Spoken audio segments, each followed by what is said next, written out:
a direct challenge to his personal authority by a key member of his cabinet, namely James Purnell. Therefore, if at the end of the day the Prime Minister can say, I have now appointed my 22 or 23, depending how you count it, members of the Cabinet, they have all agreed to the jobs that I've asked them to do for the duration, and nobody has challenged my authority again. At that point, the Prime Minister and his allies will be able to say, look, we have a united Cabinet. The Cabinet was invited by James Purnell to rebel against him.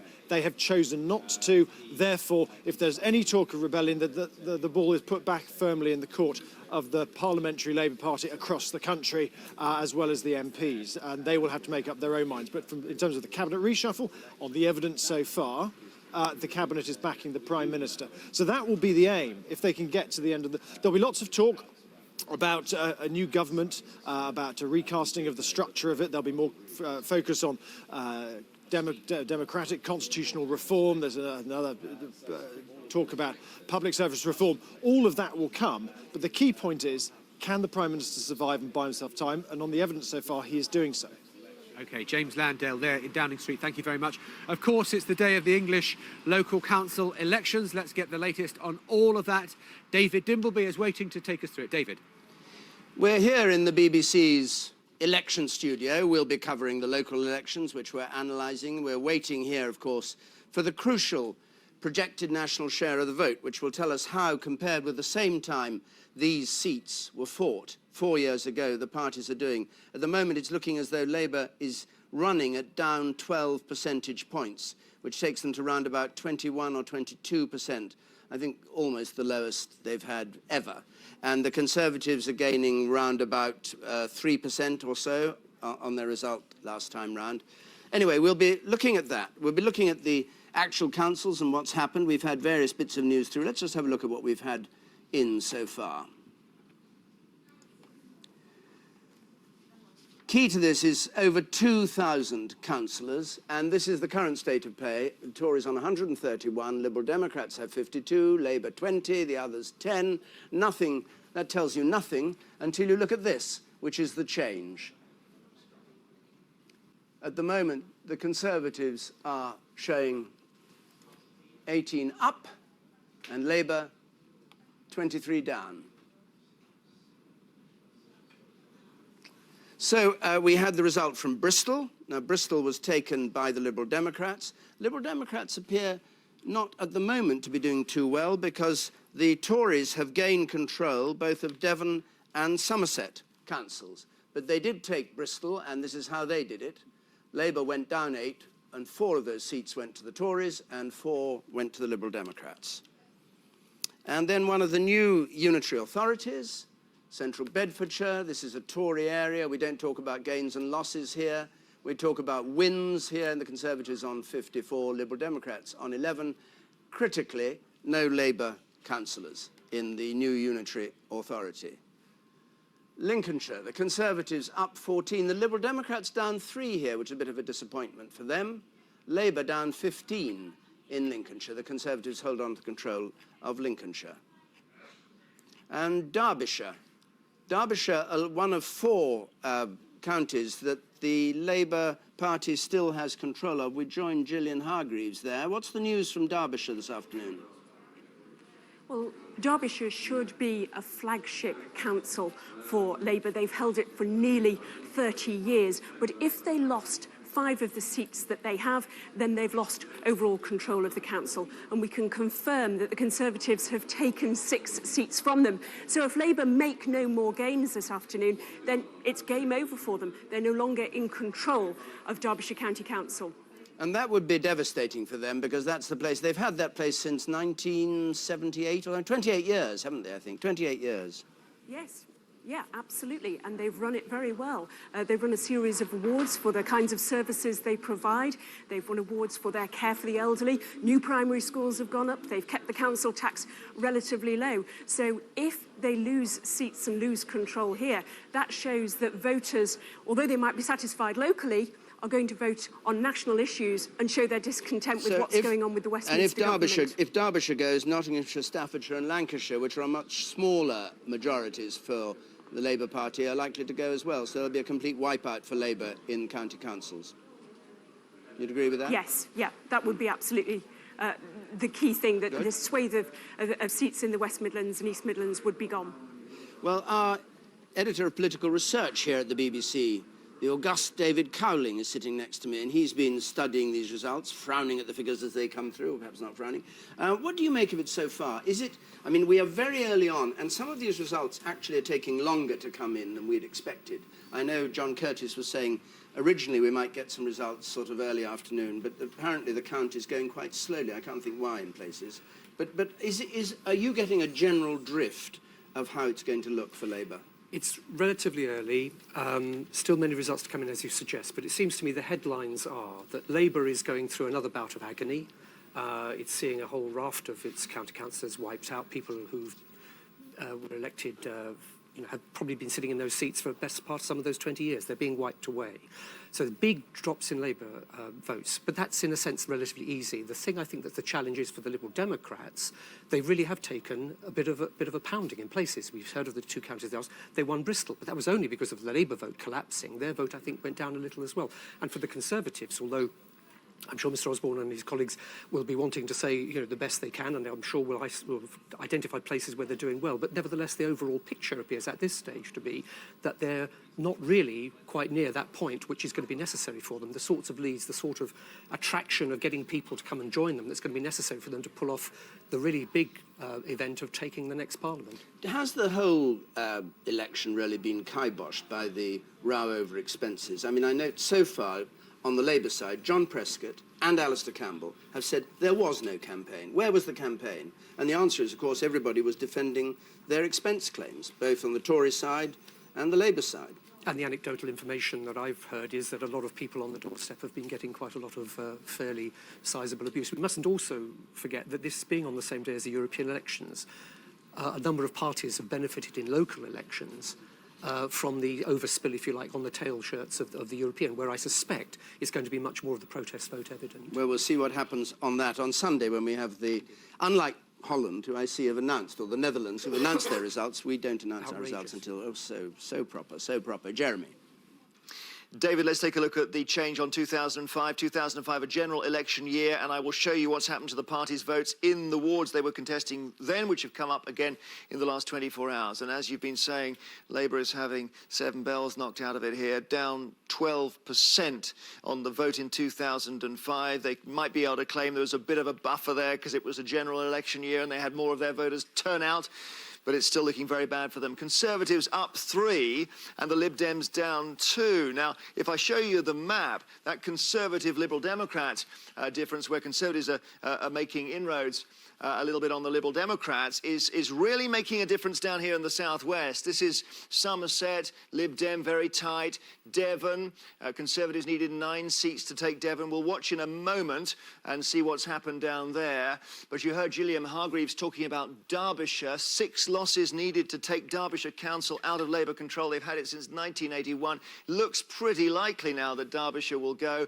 And by the way, in Lancashire, up the top, the BNP, British National Party, have just got their first county councillor. So if I change the map now, we'll see what's come in. And look at the southwest. Look at Somerset going blue and Devon going blue. So the Conservatives really celebrating that crucial tactical area of how they do against the Lib Dems with everything that's going on against Labour. That's a very encouraging sign for the Conservatives. As you can see, Lincolnshire Conservative, as David said, Central Bedfordshire, also a new council, but not a single Labour councillor elected there. And lots of Labour MPs will be looking, particularly in Lincoln, in Bristol, which has gone Lib Dem, where there are 3 Labour MPs. Labour MPs will be very worried looking at this. Good. Well, we're just coming to the end of this very brief section that's only on the news channel. We're going to be joined in a moment by viewers from BBC One. So you can go to BBC One or you can stay with the news channel and see the same thing. But anyway, we'll stick with it.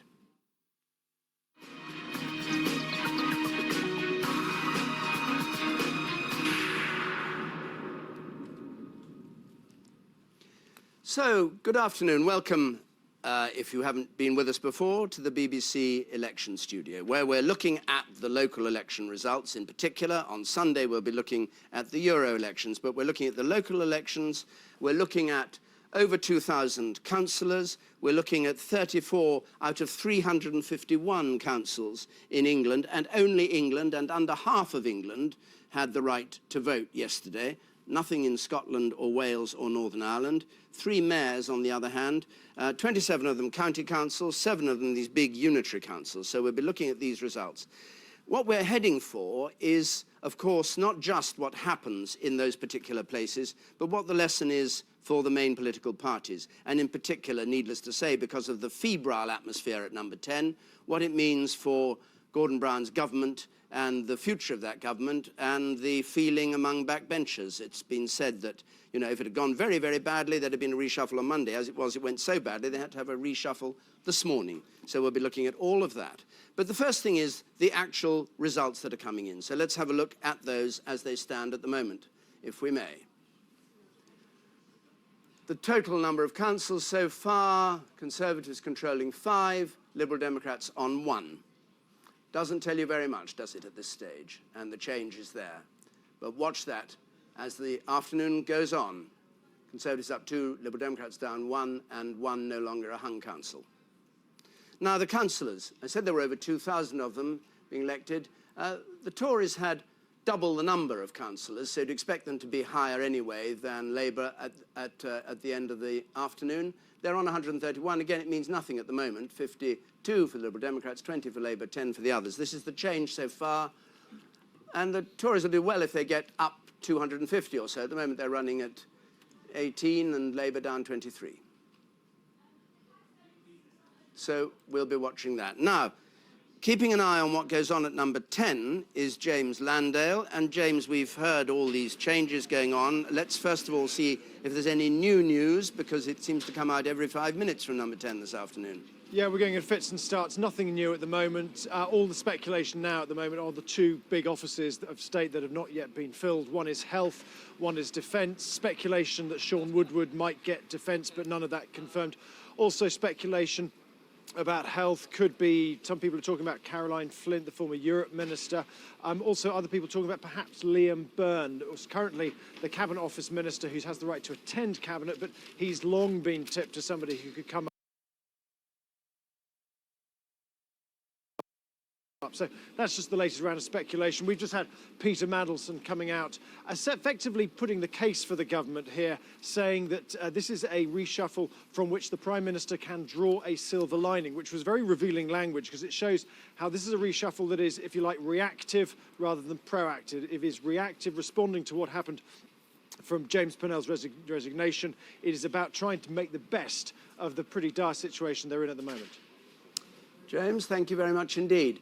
Well, now I'm joined here by a couple of political guests. Harriet Harman, who's staunchly been speaking for Labour right through this crisis as deputy leader of the party. Alistair Campbell and John Prescott say there was a lack of campaigning and blame you, among others, and blame that for the bad results that are coming through, of a fall of 12 percentage points at the moment to your lowest ever in local elections. Well, I think that we're all facing disappointment in these results in the Labour Party. I think that we're set to lose. I know it's early days in terms of the elections that have been announced, but I think it looks as though we're set to lose some very good, hard-working councillors and have a disappointingly low share of the vote. But I think it's really a time for steady nerves and really thoughtfulness and political maturity.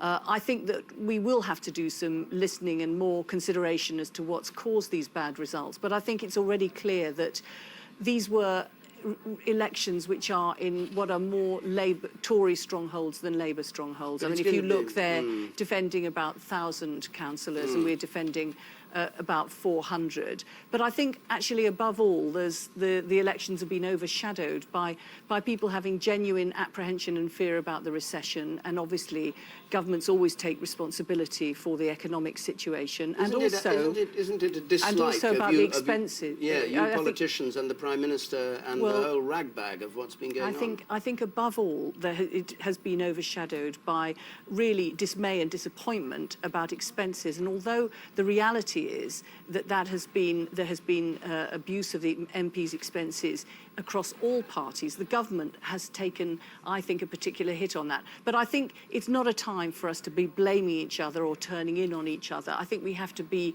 politically mature, and we have to have strong nerves as well. Because fundamentally, I think we all still strongly believe that the government is the right government to take this country. Who's we all? In the Labour Party. Oh, really?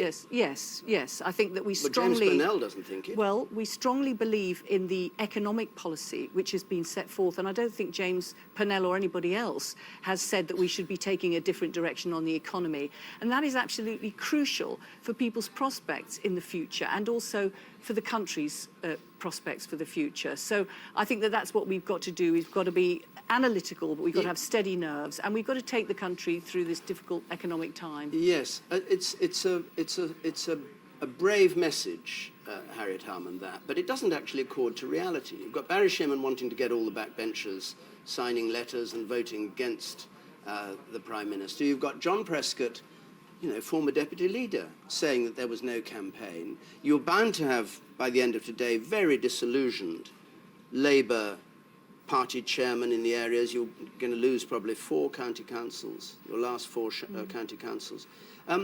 You're going to go into an election whenever it comes with a disillusioned, disgruntled party, aren't you? I mean, of course, it's your job to say it'll all be all right, but actually it's not going to be all right. No, I make no bones about the fact that it is a difficult moment. But then the question is, how do we respond to that? I think we've got to listen to what the voters are saying. We've got to understand and learn the lessons. But I think as far as the economy is concerned, and as far as the government is concerned, we've got our duty to do. That's what we are in government to do. And we are going to be preoccupied, not by looking at turning in on ourselves. We're going to be preoccupied about the prospects of people in this country. Of course, we've got lessons to learn, but I think on the massive issues about the economy, we will be taking the country forward. And on the expenses, we are taking the action, but it's yet to be seen really to have been completed. We're going to make sure everybody pays back if they've misused their allowance. Those who've wrongly claimed won't be able to stand again at the next election. And in fact, there'll be no longer the gentleman's club approach of the House of Commons setting its own allowances. And therefore, we will get that sorted and give Parliament a clean bill of health, which it needs. We wait to see. But one thing we do know, which is you talk about this grand plan for the economy, and we know that Gordon Brown wanted Ed Balls as his Chancellor. And he's stuck with Alistair Darling because Alistair Darling said, if you move me, I'll leave your government. And he couldn't afford to lose Alistair Darling. Well, so he's got the wrong Chancellor for a start, to put things right. He's got the Chancellor who he praised in the House of Commons last week and who has done a very good job over the last 2 years. And I have to say, David, I think that the reality is that if we'd have not had the policies that the Prime Minister and the Chancellor has led through, we would have had many more people unemployed and many more businesses going to the wall. So I know that the economic situation is far from bright at the moment, but actually they've done a very good job in the face of a global economic storm. But it's not the Chancellor that he wanted. Well, that's not the case. This is the Chancellor who he's appointed. It's the Chancellor he's got, and, yes, and he's obviously got full confidence in him, and I'm sure the whole government will have. And do you think there will be a challenge in the next couple of days if these results go badly from the backbenchers? I don't think there should be. I don't think there will, but I don't think there should be. And I do think that the last thing the public want to see is the government upon whom public services depend and our economic prospects depend, turning in on ourselves. That's why this reshuffle is very important, so that Gordon Brown can have a strong, united team taking the country forward in these difficult times, and that's what the reshuffle will achieve. We're joined by one of your Labour backbenchers, Mark Fisher from Stoke. Mr. Fisher, thank you for joining us. Well, you've been hearing Harriet Harman and what she's been saying. Do you agree with her? No need for a change, steady as we go? No, I usually agree with Harriet, but not on this instance. I think that we should all listen to what the public said very clearly at the ballot box last night, and I suspect what they will repeat on Sunday night. And I think Gordon, who's done a wonderful job as Chancellor and given us 10 years of stability and low interest rates, the very stability he created as a Chancellor, we are now seeing huge political instability.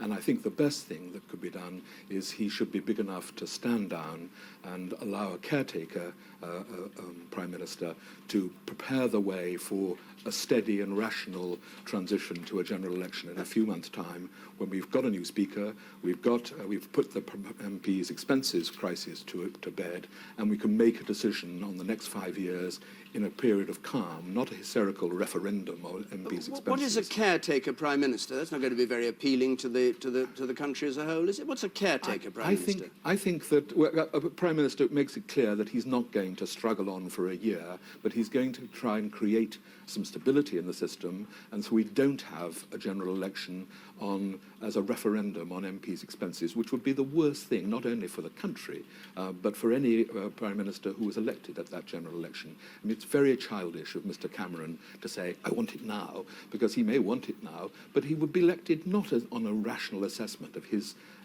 manifesto, but on a hysterical referendum on MPs' expenses, which is no way to make decisions for the next 5 years. Well, Harriet Harman's listening to you, so a caretaker prime minister, Brown stands down, to avoid just struggling on for a year. Not at all. And in fact, I was campaigning in Stoke last week, where Mark Fisher represents. And I can say that having listened to what people were saying, people were very angry indeed about expenses. There's no doubt about that. And I do think there is a point about political instability. But all of us, members of Parliament, we can all play a role in that. And I think that Mark is right to say that the country doesn't want instability. And therefore, I think it's incumbent on all of us Labour members of Parliament to make sure we play our part in promoting stability in the government, not promoting instability, which would be what a leadership challenge would amount to. Mark, just on the point you made, a couple of things. One is, haven't the people who've rejoined, so to speak, or remained in the cabinet and the government, from your point of view as potential opponents, sold the pass now? They can't, they're stuck in there until the election. And therefore, presumably, you now rely on backbenchers getting together. And I just want to ask you whether you think there are enough of them to get together to make a challenge, or are you just sort of whistling in the wind when you say what you've said? I don't know, but what I do know is what the public are saying, both at the ballot box and what they've been saying, I suspect, to every MP around the country, in the streets and in the pubs and clubs and surgeries, and also what the media are saying. And it's not just Labour backbenchers who are going to be an effective voice in this. I think the media and the public, and we should be listening to the public, and I think we'll hear it again on Sunday, that they're saying very clearly to Gordon, thank you, you've done a wonderful job, but do the decent thing and stand down and let somebody else take us through a few months of peace and quiet to the next general election so we can have a proper look at where this country is going. It's pretty devastating to have a party as divided as this on air, on television, during an election programme. Well, I think what the public are saying is that they're saying we're absolutely disgusted about the expenses and we're very angry. And they're also saying we're apprehensive about the economy. And the question is whether whether the party and what the party should do is unite to go forward. But it's behind not uniting. an You're seeing you fighting each other. No, here in the studio. I'm not fighting, because actually I don't think that Mark Fisher is suggesting that the government take a different course. Now we have changed heard, prime ministers, which is quite a well, major change. I agree with him that we shouldn't have political instability at a time when people are worried about the economy and when the government is halfway through sorting out the expenses. So I hope that Mark Fisher, who's obviously entitled to express his view, will actually rally round and draw in behind the new cabinet that's got an important job to do. Harriet Harman, thank you very much. We go down to Devon now, and the Conservatives have taken control of Devon and of the council there. Martin Oates is our reporter there. Martin, good afternoon. Well, of course, Devon's just the kind of place where, you know, the Tories need to roll back the Liberal Democrat tide. And I can tell you, there was real concern amongst Devon Conservatives this might not happen because of the expenses business over the last few weeks. Anthony Steen, the Devon MP, dominated the national headlines for nigh on a week. Well, it doesn't seem to have made much of an impact, particularly, of course, concerned that UKIP might do the kind of thing they did the last time there were European and local elections on the same day, do well in the European elections and do correspondingly well in the locals. That doesn't seem to have come through. In fact, the Conservatives have taken a seat from an independent in Devon. The only bit of fallout possibly from that is that the Greens have gained their first county councillor in the southwest ever in Anthony Steen's Totnes seat. The other bit of news just over in Dorset is that the three of the four remaining Labour wards on Dorset County Council, 3 of them have fallen quite spectacularly. Now, they're at the heart of Jim Knight's, the Education Minister's, highly marginal seat. Now, Jim Knight's not going to be a happy man this afternoon.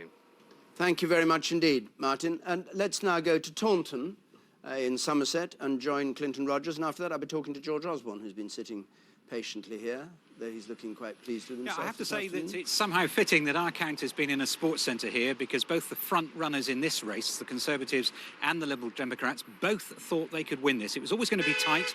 They only had one seat majority of the Liberal Democrats going into today, but in the end, well, it was pretty much a one-horse race. The statistics that we have now, Conservative 33, Liberal Democrats 21, Labour 2. So already the Conservatives have an overall majority of 10. There are 2 seats still to declare, but a big swing to the Conservative. Labour never strong here anyway. They started today with 4 seats, ended up with 2. So 16 years of Liberal Democrat rule comes to an end in Somerset. Back to Conservatives, the way it had been for decades before. Well, thank you very much. That's going to be interesting for a general election, isn't it, that battle in Somerset? Are you still with us? Yes, I'm Yes. sorry, I was having difficulty hearing you. Yeah. I think it is going to be interesting because the Liberal Democrats here in Taunton have done quite well, but elsewhere across Somerset they haven't done so well. Going back a few years, this part of the West Country has always benefited from what they called the Paddy Ashdown factor. When Paddy Ashdown was leader of the Liberal Democrats, that's when it started to really swell the Liberal Democrat vote here. It started to ease away, and they're left thinking today, what went wrong? Because certainly here in Somerset, they pride themselves in running what the Audit Commission calls a 5-star authority. They really don't know what happened here to get the votes so far swinging to the Conservatives. Well, thank you very much indeed. We're joined now by George Osborne, Shadow Chancellor of the Exchequer for the Tories. Last time, 2008, you got 44 percentage points in the popular vote in the local elections. What are you anticipating getting today? Well, I saw the BBC projection, which I guess is 35 or 36%, but I mean, we'll wait. Obviously, there's a lot of seats to be counted. I mean, I think on the projected vote share, as the BBC themselves are saying, because there are an awful lot of minority parties, fringe parties standing, who don't normally stand in council elections because it's at the same time as the European elections, I think our vote share is going to be down. But our lead over Labour will remain pretty much what it's been in most of the local elections we've had in the last couple of years. More significantly, we are winning across the country, in Devon, in Somerset, in Lancashire, in Derbyshire. I mean, I heard Harriet Harman describe these as Tory strongholds, Tory heartlands. These were Labour heartlands just a few days ago in places like Derbyshire. And these are the crucial general election battlegrounds. So not only do we have good Conservative councillors, good Conservative councils now elected to represent local people, which is important, but on the ground war, the actual leafleting on the door, the organisation of the campaign in the areas where the general election is going to be decided, we have done spectacularly well. Before I let Harriet Harman in to answer that, which I'm sure she'd like to do, David Carling, just on the figures, you mentioned 35. We haven't actually done our projection, but it's just running. It looks as though it's running it up 3 points from last time round. Yeah. What's your reading, David, of how the 2 main parties are doing, and indeed how the Liberal Democrats are doing? Well, it seems to me that Mr. Osborne's point that the gap is important is quite critical. And it remains, and that will give the Conservatives confidence. But what I think the gap between Labour and the Tories. So even if the Conservatives come down, if Labour goes down, it's the gap in between, the distance between. But it does strike me that, and it's a challenge for all of the major parties, and maybe on this occasion for the opposition parties, that we're in the middle of the biggest firestorm we've had for 80 years. Which particular firestorm are you talking about? The economic firestorm, forgive me. There are several blazing away, as we know. The forest is overburdened with fires. But we're in the middle of a big economic crisis and in great difficulties. And Labour, certainly there is a willingness to slap Labour. Nobody is suggesting that. The agonies are evident as the results pour in. But it seems to me that in those circumstances, the last time there was a big opposition minor party vote was in 2004, when we were still in a period of economic prosperity. We're now in very, very tough times, probably away from a general election, and yet it seems to me the Conservatives haven't got that critical mass that Labour achieved prior to 97, which actually made it incontrovertible that they were going to win. Now, that doesn't mean to say the Conservatives can't win the next election, but it's somehow... The Conservatives, I think, have to answer the question, why not? Would you expect them to be harder hit by the moats, the duck house, the manure, the helipads, all the stuff? Because it was to them that those what seemed particular extravagances stuck. And yet we heard Anthony Steen. Yeah. And yet in the polls, the Conservatives, when it came to who was most badly damaged, about 50-60% said Gordon Brown, and very few said David Cameron. I mean, look, I think, David was talking about firestorms. Of course, there has been the firestorm of the MPs' expenses. And of course, all the major political parties, the Labour Party, the Conservative Party and the Liberal Democrats, have been affected by that. And of course, the campaign that we would have fought on local and European elections was blown off the national news agenda and some of the local news agendas by the expenses row. The question is, who has steered their way through this storm to best effect? And I would argue that David Cameron and the Conservative Party has come through this. Yes, some votes will go to the minor parties. The Liberal Democrats have taken a hit today. The Labour Party has taken a massive hit.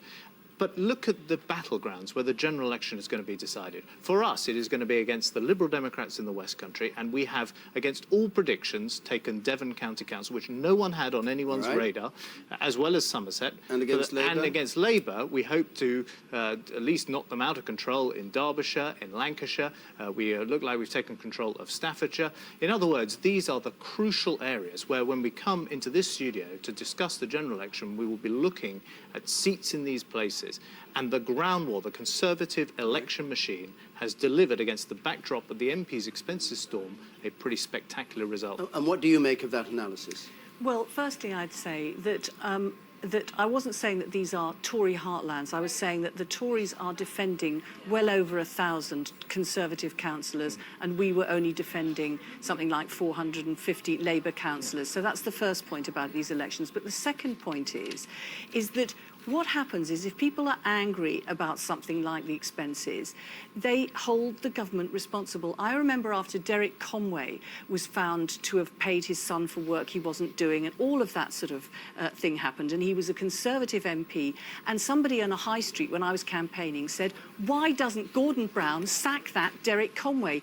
The point is that people, not unnaturally, hold the government responsible. Now, we take that responsibility... For the duck ponds and the... Well, yeah, to an extent, really? yes, because they think it's on your watch, and we do take that responsibility seriously too, and that's why we're determined to sort it out. But, people hold us responsible, and we will make sure that the money's paid back, people don't stand again, and we clear up the system. And that, it's the connection between the expenses anger and people's worry about their own financial circumstances. So it's a combination of economic concerns for their own future and the expenses. Can I make a point about what Harriet's saying? First of all, she called them Tory strongholds. The seats we're discussing here, precisely because the Conservatives have done well in previous elections, are now Labour's safest county council seats in their safest and remaining county councils. They may end up, at the end of the day, without the control of a single county council in Britain. And when it comes to the expenses route, of course that's dominated politics in the last 3 weeks. But the idea that the Gordon Brown government wasn't in trouble 3 or 4 weeks ago, the idea that the briefing by Ed Balls against Alistair Darling had anything to do with expenses, the idea that James Purnell's resignation letter has anything to do with duck houses and moats. The truth is, a lot of the damage being done to the Labour Party comes from people within the Labour Party who understand that the government has totally lost connection with the British people. I want to go back, and in a moment we'll have a look at the reshuffle, and just as a reminder to people how things stand this afternoon. But just before we do, David Cowling, would you I was going to say invigilate. I mean, between the two of them, who would you say is right in this interpretation? I mean, Osborne is saying that the Tories are doing well against Liberal Democrats where they need to do well against Liberal Democrats, well against Labour where they need to get well against Labour, and take great comfort in that. Is that true? I think you'll love this answer. I'm sorry. The evidence is slightly mixed, but let me explain. I didn't think you'd say that. No, but in terms of the Liberal Democrats, I think the Conservatives have clearly taken chunks out of them. In certain parts of the country, in Lincolnshire, they just blown Labour away. So of course there is comfort for that. But I think overall, what is happening is it's this total collapse and disintegration of the Labour vote. Now, if one thinks that that is going to continue at the next general election, we can call the election now. But the question is, if there is Labour recovery, then it strikes me that the Conservatives in certain places haven't built up enough fat to see them through that enormous leap they have to take to win the next election. That would be my judgment. All right. Well, a lot will hang on this new government that has, well, with such changes as have been made, or as the Prime Minister has been able to make, what change, what impact that has on the country as a whole, and indeed on the Labour Party. We heard Mark Fisher a moment ago saying that Brown should go, another of the backbenchers saying he should go. But let's just see what the new government looks like. Key figures in it. Alistair Darling, of course, remains as Chancellor of the Exchequer. And Jack Straw, he remains as Justice Secretary. And Alan Johnson, popularly seen as a potential leader, though he always says he doesn't want to do it and he's not up to it compared with Gordon Brown, takes on the onerous role of Home Secretary from Jackie Smith. He was at Health before. David Miliband, who's from some quarters under attack, interestingly, for not having joined James Purnell and gone out and said that he was against Gordon Brown and thought there should be a change, the thing that he intimated in the autumn. And there are people who think he bottled it this time, and anyway, he remains as Foreign Secretary and swears loyalty. Yvette Cooper, Ed Ball's wife, goes to work and pensions from the Treasury where she was. That's James Purnell, his old job. And John Denham, Community Secretary, replacing Hazel Blears, who tried to rock the boat, or indeed did rock the boat, with her resignation. And at Defence, there is still a gap, so we wait to hear. There's some suggestion that Sean Woodward, the Northern Ireland Secretary, might take it over. John Hutton resigned from that, but without saying that anything disloyal, saying that he supported Gordon Brown. He just wanted, for his own reasons, to leave the government and indeed leave politics and pursue other things. And Health, Alan Johnson went from that, and again, that post we wait to see filled. So those are the changes that have been made. Now, Alan Johnson, who's been continually in front of the cameras ever since Prime Minister's questions on Wednesday, praising Gordon Brown and saying he's at the top of his game, has been at it again today. Let's just hear what he had to say. To recognise that Gordon Brown is leading this country through some of the most turbulent times, you know, a real economic maelstrom around the world that he's dealing with. On the other hand, the issue of members' allowances that's damaged all parties, dealing with that as well, and tackling the issues like crime and health and education that are the bread and butter issues. So it's a difficult job at the best of the times, and it's not a job that his own colleagues should be making more difficult through their actions. Because it was disloyal and presumably designed to wound. Well, that's the only inference you can take from what happened there. But I hope now we can move on. There's been a reshuffle today. In a sense, when I saw the Prime Minister at Prime Minister's Questions on Wednesday, which was just after Hazel Blears had resigned, it seemed to me to be a bit of a turning point in the sense that I think most people were expecting the Prime Minister, under such enormous pressure, to have a very bad question time. Actually, he had a very good question time. You say that, and yet I read, you know, about this round-robin letter that's going round or whatever of backbenchers, and you must have heard about it. Yeah, well, it's a terrible time, and it's a really tough time, and I don't know whether that exists or not. All I can say from me as a Member of Parliament for 12 years and a Member of Government, it's the government that comes first. It's the public that come before party interests. And to govern this country effectively, you need unity at the top, and that's what we have to restore. We're joined now by a former chairman of the Parliamentary Labour Party, 1997 to 2001, now in the House of Lords, Clive Soley, much respected as a backbencher, not held office, but a former chair of the Parliamentary Party. Clive Soley, what do you make of what's going on?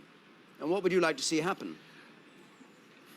Well, very sadly, I don't think this can or should go on much longer. I don't think anyone can take away from Gordon Brown that he was an incredibly successful Chancellor of the Exchequer, that he was incredibly important in taking the lead in helping the international community find its way through the economic crisis of the world. But that's a different job to being Prime Minister, and I do feel that for the last year or so we have been struggling on that, and I think what you've seen in the last few days indicates that it cannot and should not go on. And for that reason I do think it's time for Gordon to stand down and for the party to elect a new leader. I don't see any alternative other than a pretty devastating defeat, and although I recognise that all parties have defeats from time to time, the nature and extent of that defeat could be significantly different with Gordon Brown as leader. Do you have an idea how it might be achieved, if that's what you want to see happen?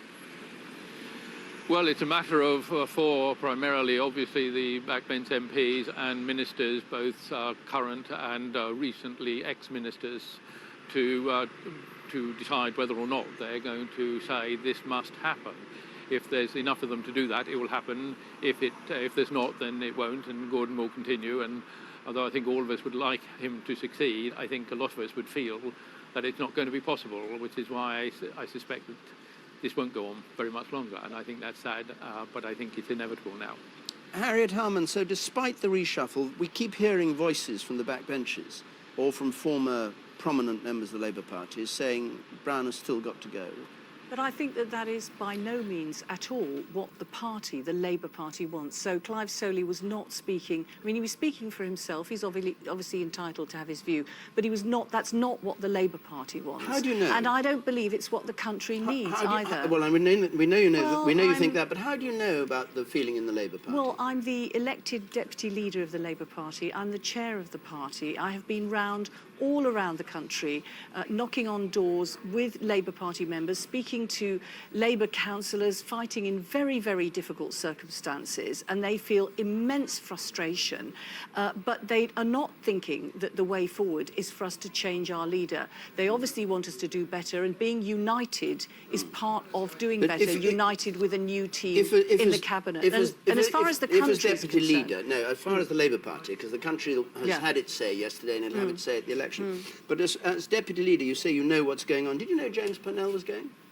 No, I didn't, but I don't. Yeah, no, I'm not saying I know what's going on in respect of every single individual. But that's the point. What about the Labour Party in Parliament, the parliamentary Labour Party, the people who have the power, if they want to change the Prime Minister? I think that there are always a range of views, but I think that the Parliamentary Labour Party will want there to be a new team, loyal to Gordon, progressive in their purpose, and absolutely focused on helping people in this country, and certainly not turning inward. No, because Labour members of Parliament are thinking about their constituents who they represent. Clive Soley hasn't even got constituents. Clive Soley's outside this all. He's watching it now as a peer, and he says there is rebellion afoot. Well, that's Clive. Bring you in, Clive. Do you think there's going to be enough members of Parliament, 70 or so, saying Brown must go? You must have your finger on this pulse, or you wouldn't have come on and said what you said.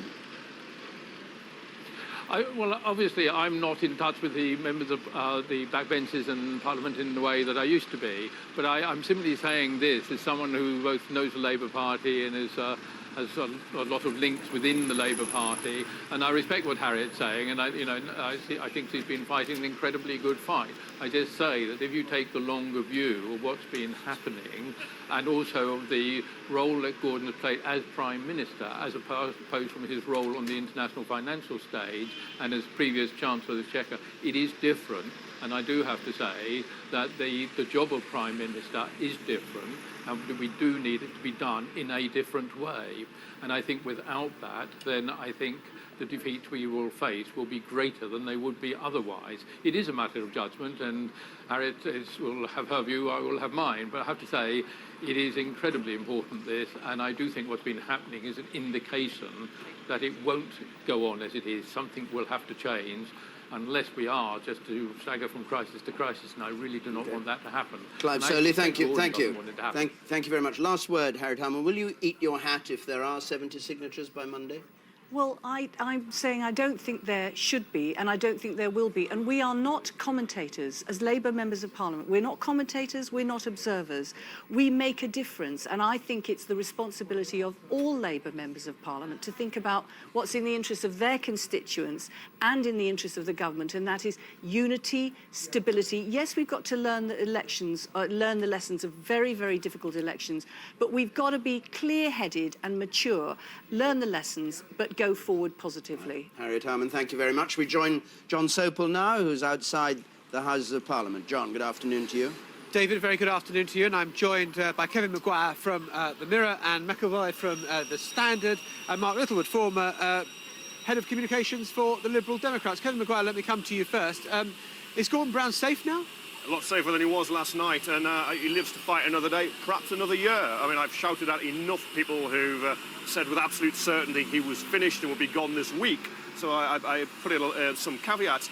But I think he has been saved, and he'll owe a lot of that to Peter Mandelson, because when James Purnell walked out, incredibly spectacular, and left the Prime Minister really vulnerable, Peter Mandelson rallied round those other Blairites in the cabinet, people like David Miliband. And do you think it was Peter Mandelson who played the key role there? Oh, Mandelson's played, he's almost the Prime Minister's deputy now. He certainly played, he was ringing round, he was marshalling them. Going to be rewarded, of course, with his bigger bigger department. And it's an absolutely incredible tale because they were friends so close until 1994 when Peter Mandelson backed Tony Blair. Gordon Brown felt that betrayal. Then they became such bitter enemies for so long. And when Peter Mandelson was brought back last year, I thought that was a disastrous move from Gordon Brown's point of view. But I've put my hand up and be honest, it's turned out rather well for him. So Anne McElvoy, if he is safe, as Kevin Maguire says, then these local election results don't matter, or the European election results don't matter. But on what terms is he possibly be said to be safe? I mean, he's leading this rump government, which has been absolutely chaotic, and that is the lasting impression that the electorate will have of this week. It's a depleted government as well. It's lost some modernisers who, while they're not the main ones, Kevin's right, Peter Mandelson stays and plays a pivotal role in supporting Gordon Brown, but he's basically there on life support, and he's only there because these people cannot coalesce around anyone else, and because the modernisers are divided among themselves about whether it would be better to move now or to hang on to Gordon and to reshape the Labour Party later. So, yes, he's safe, but he's safe in the sense that he is safe in a job that a lot of people think he really cannot do very well, and you've got a certain electoral disaster at the end of it. So I wouldn't exactly say everything was rosy in the garden. Yeah, Mark Littlewood, I see you nodding your head, but these are the circumstances in which the Liberal Democrats would normally flourish. Expensive scandals over moats and tennis courts and swimming pools on the Tory side, Labour tearing themselves to bits, Liberal Democrats come soaring up through the middle, and what have we had so far? Devon, Somerset? I think if you actually look at the national vote share and right across the country, the Lib Dems are at least holding their own, actually, possibly going to increase our vote share a bit on last year. This nonsense from the Labour Party that, if you like, all the mainstream parties were going to suffer. It seems that the Labour Party's tanked, hit the floor, is being wiped out everywhere, and we're doing pretty well, actually, the Liberal Democrats. We're certainly holding our own against the Conservatives in the South East. Yes, Devon and Cornwall seem to have gone Conservative. They've been, there's an anti-incumbency effect there. But we're making gains against Labour. I think in Burnley you'll see a lot of Liberal Democrat seats gained from Labour. So I think overall the picture is not that all the mainstream parties are suffering, it's just that Labour are. So isn't that the Monty Python line where someone loses their arm and says, oh, it's just a small limb. Just a small flesh wound? Limb in the southwest. I mean, we gained Bristol in the southwest. We've gained Bristol in the southwest as well. So I mean, you always say it's a mixed picture, and it always is. There are different results from different parts of the country. But overall, you'll find that the Liberal Democrat vote share will hold up extremely well, and our number of seats will hold up extremely well. Kevin Maguire, you gave a rallying cry there for the fact that Gordon Brown is, you think, safe.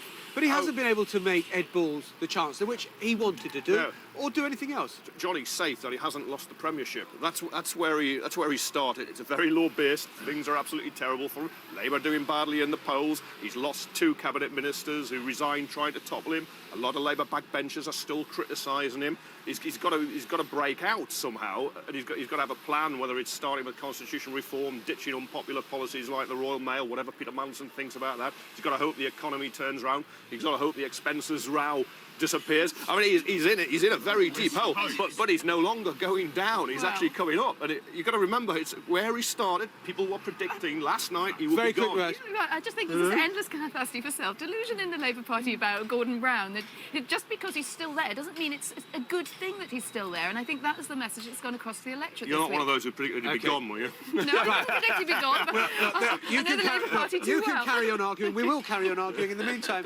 David, back to you.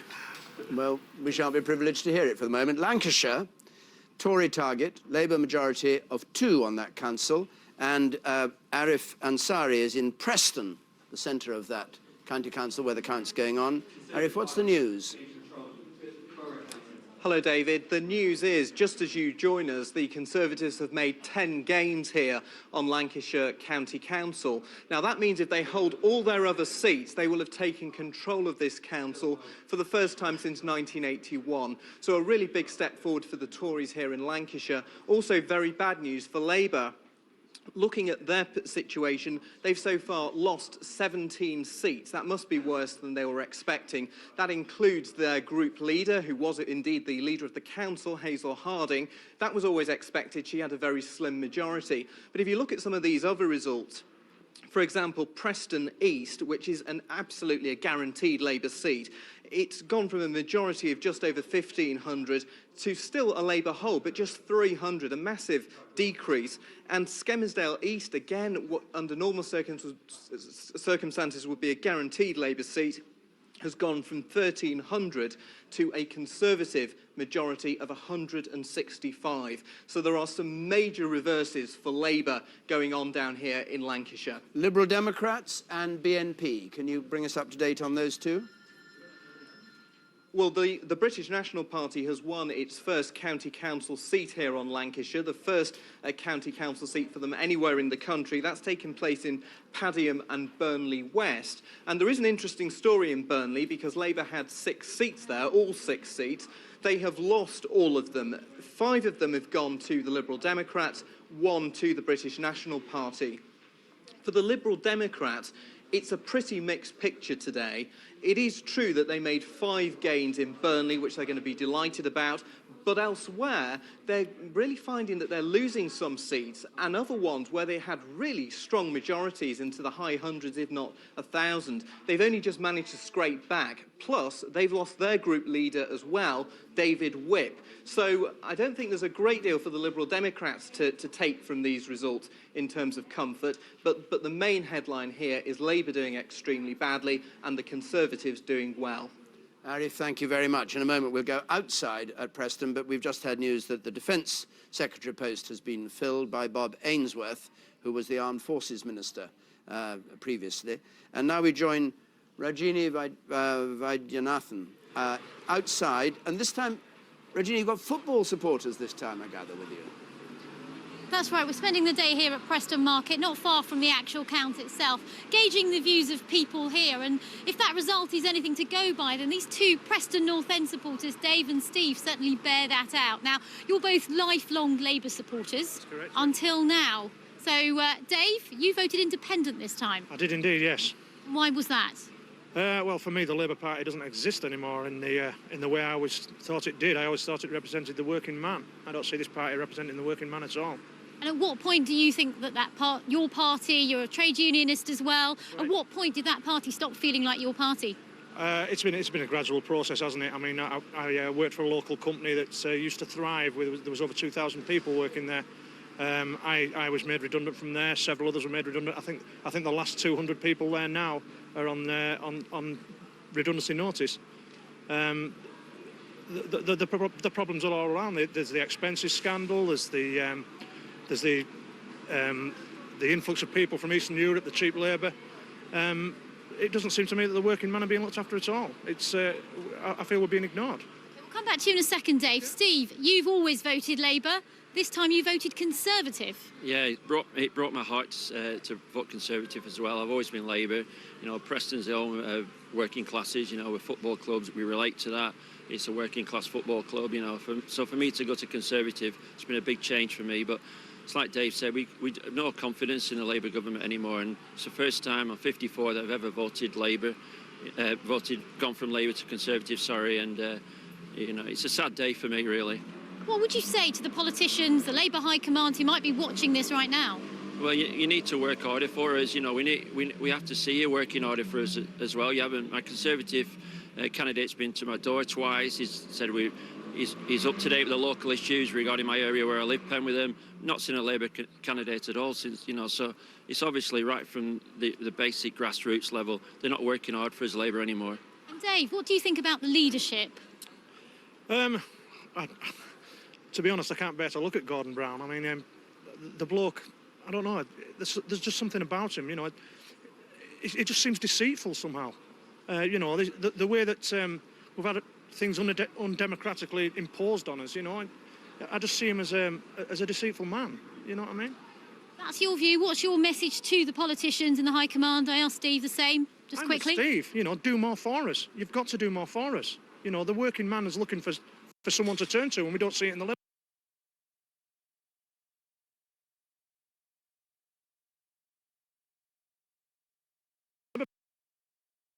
Party anymore. OK, thanks very much, Steve and Dave. So the message to the Labour politicians out there who are watching this is that they've got to do more for the people here in Preston. Thank you very much. Well, listening to all that, Tony Lloyd is in Manchester. He's the chairman of the Parliamentary Labour Party. Mr. Lloyd, you may have heard Clive Soley saying he thinks Brown should go. He's a former chairman, used to be in touch with the backbenchers. What's your view, having heard those two voters, both of whom abandoned you, about Labour's future? Well, I think what they said was obviously very real. We know that these have been bad election results. Yes, of course, I'll say the bad election results for everybody, but specifically the bad for my party, the bad for the government. And we have got to do more to get back the type of people that you've met there in Preston and up and down the country. We've got to demonstrate, actually, that the policies of the government are those that relate to what ordinary people want. But I will tell you this, that when I was out in my own constituency yesterday, people weren't talking about Gordon Brown. They were talking about the scandal of MPs' expenses. That's certainly true. They were talking about issues around uncertainty in the jobs market and the future for themselves and the children, because those are the real issues that ordinary people face. Now, we've got to demonstrate that we've got a grip on what's happening in Parliament. We've got to demonstrate we've got a grip of what's happening in the global economy. That's beginning to happen. We're not there yet. Now, that's not a plea for patience on the part of the public. What it is, though, is a recognition that we would be irresponsible as a party if we simply said we're going to give up, wander off into hibernation and come back and ask the electorate to trust us in a general election. We've got to demonstrate that we've got the policies, and in Gordon Brown we have got the Prime Minister who can take us through to the general election and win. What's your interpretation of what the Parliamentary Labour Party themselves think about this? Well, overwhelmingly, my colleagues in the Parliamentary Labour Party are saying that they think this is not the right way of doing things, that it's there's some simple delusion in those who think that there is a transfer of leadership from Gordon to someone as yet unspecified. Do you think there's any hope of 70 of them signing a round-robin letter calling for an election? No. Bluntly and brutally, I do not believe they can get anything like those numbers. We were told 2 days back that a letter was circulating, names were being gathered. That's not materialised. I don't believe that's there. What I do believe, though, is that Gordon Brown has to demonstrate to the Parliamentary Labour Party and to the people of this country that he's got the vision to take us forward, and that many people recognise the enormous achievements that Gordon has over the years, and in particular in the international domain at the G20 with the global financial crisis, but in secret. We don't do it I'm not there as a representative of myself. Okay. I represent my constituency party. Let me break across this then, Tony Lloyd, because Nick is listening to you. I'd just like his comment on it. Nick. Well, I'm touched that Mr. Lloyd is so keen to fill my time. I think he may well be right that there won't be those names on those measures because Labour MPs have been in the trenches. Now, when you're asked to go over the top, you normally do it because you're following someone. And what has happened today is the Cabinet have watched James Purnell go over the top, watched him risk his career and risk his reputation, and no one has followed him. And I think many Labour backbenchers who were thinking of putting their names down may now say, well, look, if our leaders aren't even willing to do it, I'm certainly not. And yet each time I make any prediction about this, David, things change. It is quite unpredictable. Alan Johnson in the last few hours, having endorsed Gordon Brown's leadership, was then asked whether he ruled himself out for running for leader, and he said never say never. Now, let's be clear, he wasn't saying there was about to be a leadership contest, but he is signalling very clearly if there were a vacancy, he would be a candidate, and that means there will be plenty of people who still say, one more heave, let's just rock the boat a little bit more and see if we can get rid of Gordon Brown. Thanks, Nick.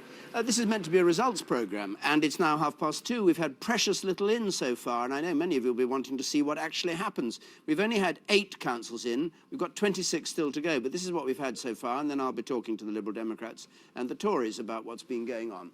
The total number of councils here just changed there from 6 to 7 for the Conservatives. Liberal Democrats on 1.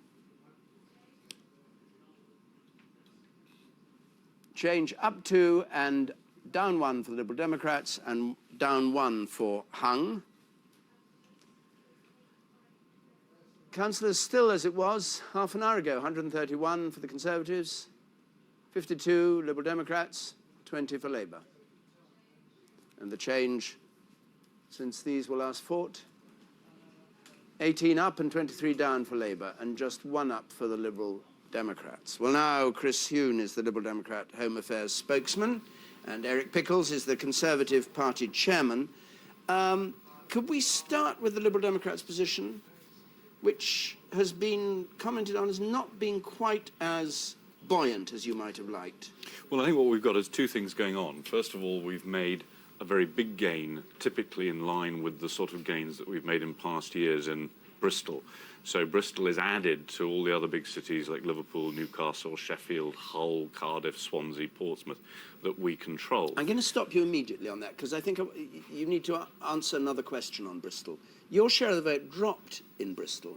The Tory share of the vote rose. Now, when you won it, certainly, but is that as good as you would like? I mean, is having people in place more important than the share of the vote you get in Bristol? Obviously, the key thing is to get the votes in the right place when you have an election system like ours. And one of the things which is most bizarre is one of the biggest gains we ever made in parliamentary terms was in 1997, when we doubled our number of MPs, but our share of the vote went down. Now, I think the electoral system we've got is absolutely mad. But nevertheless, if your main rivals are falling faster than you are, then you gain. And that's the way it works in this country under this election system.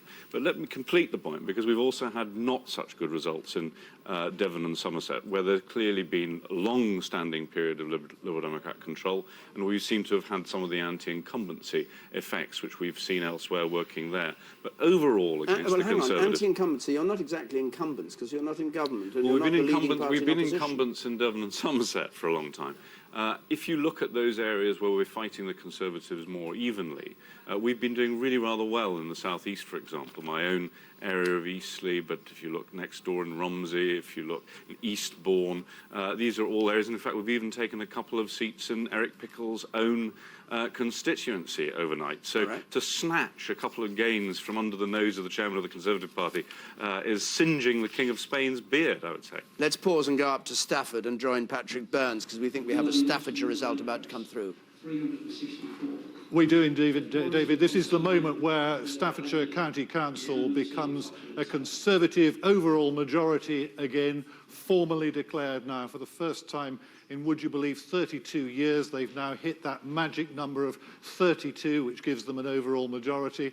The leader of the Conservative group, Philip Atkins, is going to be the council leader here in Staffordshire. It's the first time this Shire county, it's the only one in the Midlands that's had a Labour majority and one of only 4 in England, and it's the first time it's not had a Labour overall majority since 1981. And I can tell you, the Labour Party are left in a very sad position at the moment, with a few more declarations to come.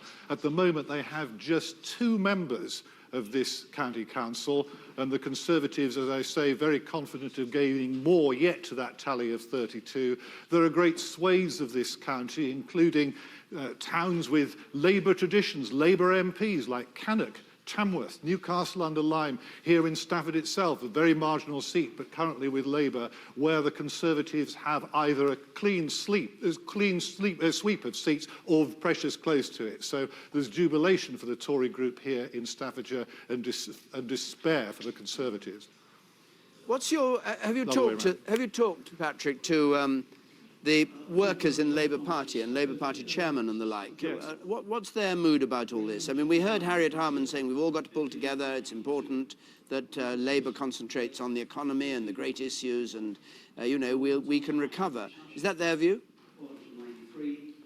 I spoke to Councillor Derek Davis, who's one of those 2 survivors, and he was actually the whip on the outgoing Labour administration here, and he is very bitter, very deeply upset about the infighting and the fractious mood among the parliamentary Labour Party at Westminster. And he says this goes back way before the Hazel Blears affair and all that. It's been going on for a period of months, and there's a real sense of resentment that this administration, which has run Staffordshire, as I say, for many years, is being swept away now for reasons which they say, you know, are no fault of their own, frankly. Patrick, thanks very much. Well, now, Eric Pickles, your party was the one that got lumbered with duck house, manure, moats, chandeliers, doing a proper job, dare I say, and having a second home. And yet you don't seem to have been touched by all this. Labour's taken the rap. I think we have. I think I saw a message where I think the Greens did particularly well in one of our seats where there was some controversy. I think I saw something in Bronsgrove where we were down a little bit. So don't get any idea that we're feeling particularly complacent. what I do think has happened in this election, which has not really happened before, is we've managed to pile up votes where it matters and not where it didn't. So that's why we've done so well in the Midlands, so well in the West Country, and hopefully I think we're going to do quite well in the North West. Let's just stay with us, but let's just hear from Jeremy about one result from Bromsgrove and the effect on Julie Kirkbride. Yes, let's just see what happened to her. Jeremy, have you got the Kirkbride story for us? I have, and of course we're able to zero in on some of the MPs directly affected by the expenses scandal. So here is Julie Kirkbride, MP for Bromsgrove, majority of 10,000, quite a handsome Conservative majority for her, but caught up in all the expenses scandal, married to Andrew Mackay, David Cameron's aide, who claimed for a second home and turned out not to have a house in his constituency. And then there was the row over computer equipment and her own expenses and a £50,000 extension and so on. And she's announced she's standing down at the next election. But what I'll do now is I'll bring up the figure for the general Conservative increase and then just look at Bromsgrove. So generally, the Conservatives here up 4%. That's the figure we've been given, the change on 2005. But just have a look at what's happened in Julie Kirkbride's constituency. They're down 3%. So there's a 7% gap there. Now, we can't obviously know exactly why that is, but it's interesting that there's that dramatic difference in a seat where the expenses scandal has been running very hot indeed. Back to you. So, as you say, I mean, there are places where you get hit hard because of that. I think so, and we'll be looking very carefully at those seats. I mean, we did very well in the East Midlands, or the area where the moat was. We didn't. You're a strategist for the Tory party and their election, and you keep calling for a general election. Yeah. Isn't there one flaw in all this, that you haven't actually worked out what you do if you took over, and at some point people will smoke this out? I mean, it's easy to sit there and complain about the way the economy is going, complain about the Labour government, but actually whether you do things differently and what you do differently and what it will cost the taxpayer and what it will cost public services, all those things are lost in fog. And all that has to be explained through the rigours of a general election campaign, talking to people like yourself who will grill us mercilessly. And we're ready and willing to go through that process. Are you ready now? We are ready now to go through that process. When the moment that Mr. Brown goes down the mall in his best suit to see the Queen, to dissolve Parliament. And I don't think my leader would be terribly happy for me to announce our proposal and our manifesto here and now, even in such august company. Is it written? Yeah. The manifesto? Yeah. But you can't tell us what's in it? It's a bit above my pay grade. What you've got a It's above my... No, we've got a secret. That's a wiki thing to say. We have not got a secret manifesto. We've got one drafted and ready to go. You think we'd be negligent if we didn't have that? Well, then I think you owe it to the public, who you say are voting for you in droves, to tell them what you're going to do. And the moment he goes down the mall and comes back and dissolves, that we'll be publishing.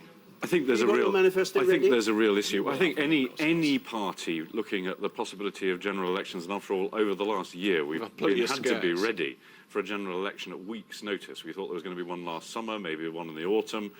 So I think any party would be negligent not to have something ready. That doesn't mean it's the final version, but I do think that where the Conservatives are weak is that you can't wait for everything to be dealt with in a general election campaign. You have to actually spell out the detail, as Vince Cable has done, for example, for us, on how we would help low and middle-income families through the tax system beforehand. But you'd agree that Tories are strong in terms of these local election results. They must be feeling very chirpy indeed. Well, what we haven't seen yet, and it does matter because, after all, these are parts of the country which are not necessarily typical of the country as a whole. What we haven't seen yet is the analysts saying what the overall vote share is. And I think that's going to be extremely interesting. I think generally what we have seen is the Liberal Democrats holding our own. We've been going up in some key areas like Bristol. Labour going down very badly. What we don't know is whether the Conservatives have made any gains at all in terms of the national vote share, or if they are, they're going to be very small. Well, we'll have it as soon as we've got enough of our, I think it's 700 or so wards we need before we can announce a projected national share. But in the meantime, I'd like to join Gillian Hargreaves again in Derbyshire, in Matlock, because Derbyshire is this, the most Labour-rich of all the 4 county councils they had. They had a majority of 11 there. Do you have an indication now what's happened in Derbyshire? Well, it was a Labour stronghold for nearly 30 years, but we can confirm now that Labour is no longer in control of Derbyshire County Council. I'm just going to step out of the shot and show you the map that the council is providing here. And you can see that slew of blue that is now appearing on the map. So we know that Labour has lost overall control of the council, but what we don't know yet is whether the Conservatives are in a position to lead the council here. They would need another 8 seats to go their way before we could say that. So at the moment we know definitely that Labour are no longer in control of the council, but we still don't know whether the Conservatives have made a sufficient surge forward to show that they are the leaders. Thank you very much indeed. We're joined by Derek Davis now from Staffordshire, Labour councillor. So what has happened in your county? Well, it's been a complete wipeout. I've had 32 colleagues these last, well, since 1981 we've had control in Staffordshire. Had a lot of friends and a good many friends. All have gone today. I and my one colleague from Burton-on-Trent, Peter Davis, I've now got... The only 2 of us have been elected. We are looking forward perhaps to 1 or 2 more, but I've just absolutely conceded to the Conservatives that they will now control Staffordshire, just about 5 minutes ago. This is a grisly result for you. What do you attribute it to? Oh, I attribute it basically to the government. And at the end of the day, the government haven't been doing well these last couple of 3 weeks. It's been something where I think there's been a lack of loyalty from some of the MPs. I think it's the press that's got at us. I think the Prime Minister may well have got at us. It's all sorts of things that's going well. And we've got to straighten ourselves up. I've been a member of the Labour Party since 1963, and I've never known it as bad as this. This is the lowest ebb that I've ever known. It's all sorts of things. It's the economy. But basically, the people have turned against us, and we've got to acknowledge that and fight back. Do you particularly blame the Prime Minister? I mean, would you like to see a change in the leadership of the party between now and the general election? Would that help Labour's chances? Not at all. Not at all. We've got a Prime Minister. We've only got 12 months to go before the general election. We don't want to change. What we want to do is to rally people together and rally the Labour Party together. And those that don't want to be with us, the Abbotts and the Fields and people of that nature who keep knocking all the while, ask them to resign, pack in. If they don't want to be with the Labour Party, then we don't want them. What we want from the Labour Party is loyalty. And that's the most important thing that I've been brought up all these many years. I'm so disappointed you can't believe it. Well, thank you very much indeed for joining us, Mr. Davis. We now have, I'm glad to say, at last, the projected national share, the thing that tells us how those people who went to the polls voted and what would have happened UK-wide if everybody had been voting. Better than any opinion poll, the projected national share based on these councils, the 45% of the electorate that had the right to vote on local elections in the United Kingdom yesterday. And we join for that Jeremy. David, if this result were to be spread across the whole country, what percentage of the vote would each party get? We're about to give you the answers here. Just a quick rider, obviously this is not a national election, it's a local election, so these figures are an extrapolation, but here they are, our projected national share from the results that we're seeing today. Labour, a historic low, down 1% on last year, 24 last year, 23% this year for Labour, a very, very, very poor result for them. But look at the Conservatives here. Now, last year, historic high, 44%, and this year sees them down 6 on 38%. Still a commanding lead for the Conservatives, but down on last year's figure. Better news for the Lib Dems, though, 28% is the projected national share for the Lib Dems. Again, if this result were taking place across the whole country, extrapolating from the wards that we're using in these local areas in England, this is what we think the Lib Dems would have got, 28%. That's up 2 or 3 points on last year's result. So there it is, our projected national share. And to come back to the beginning here for you, there's in living memory no moment when Labour has done worse than 24 set record.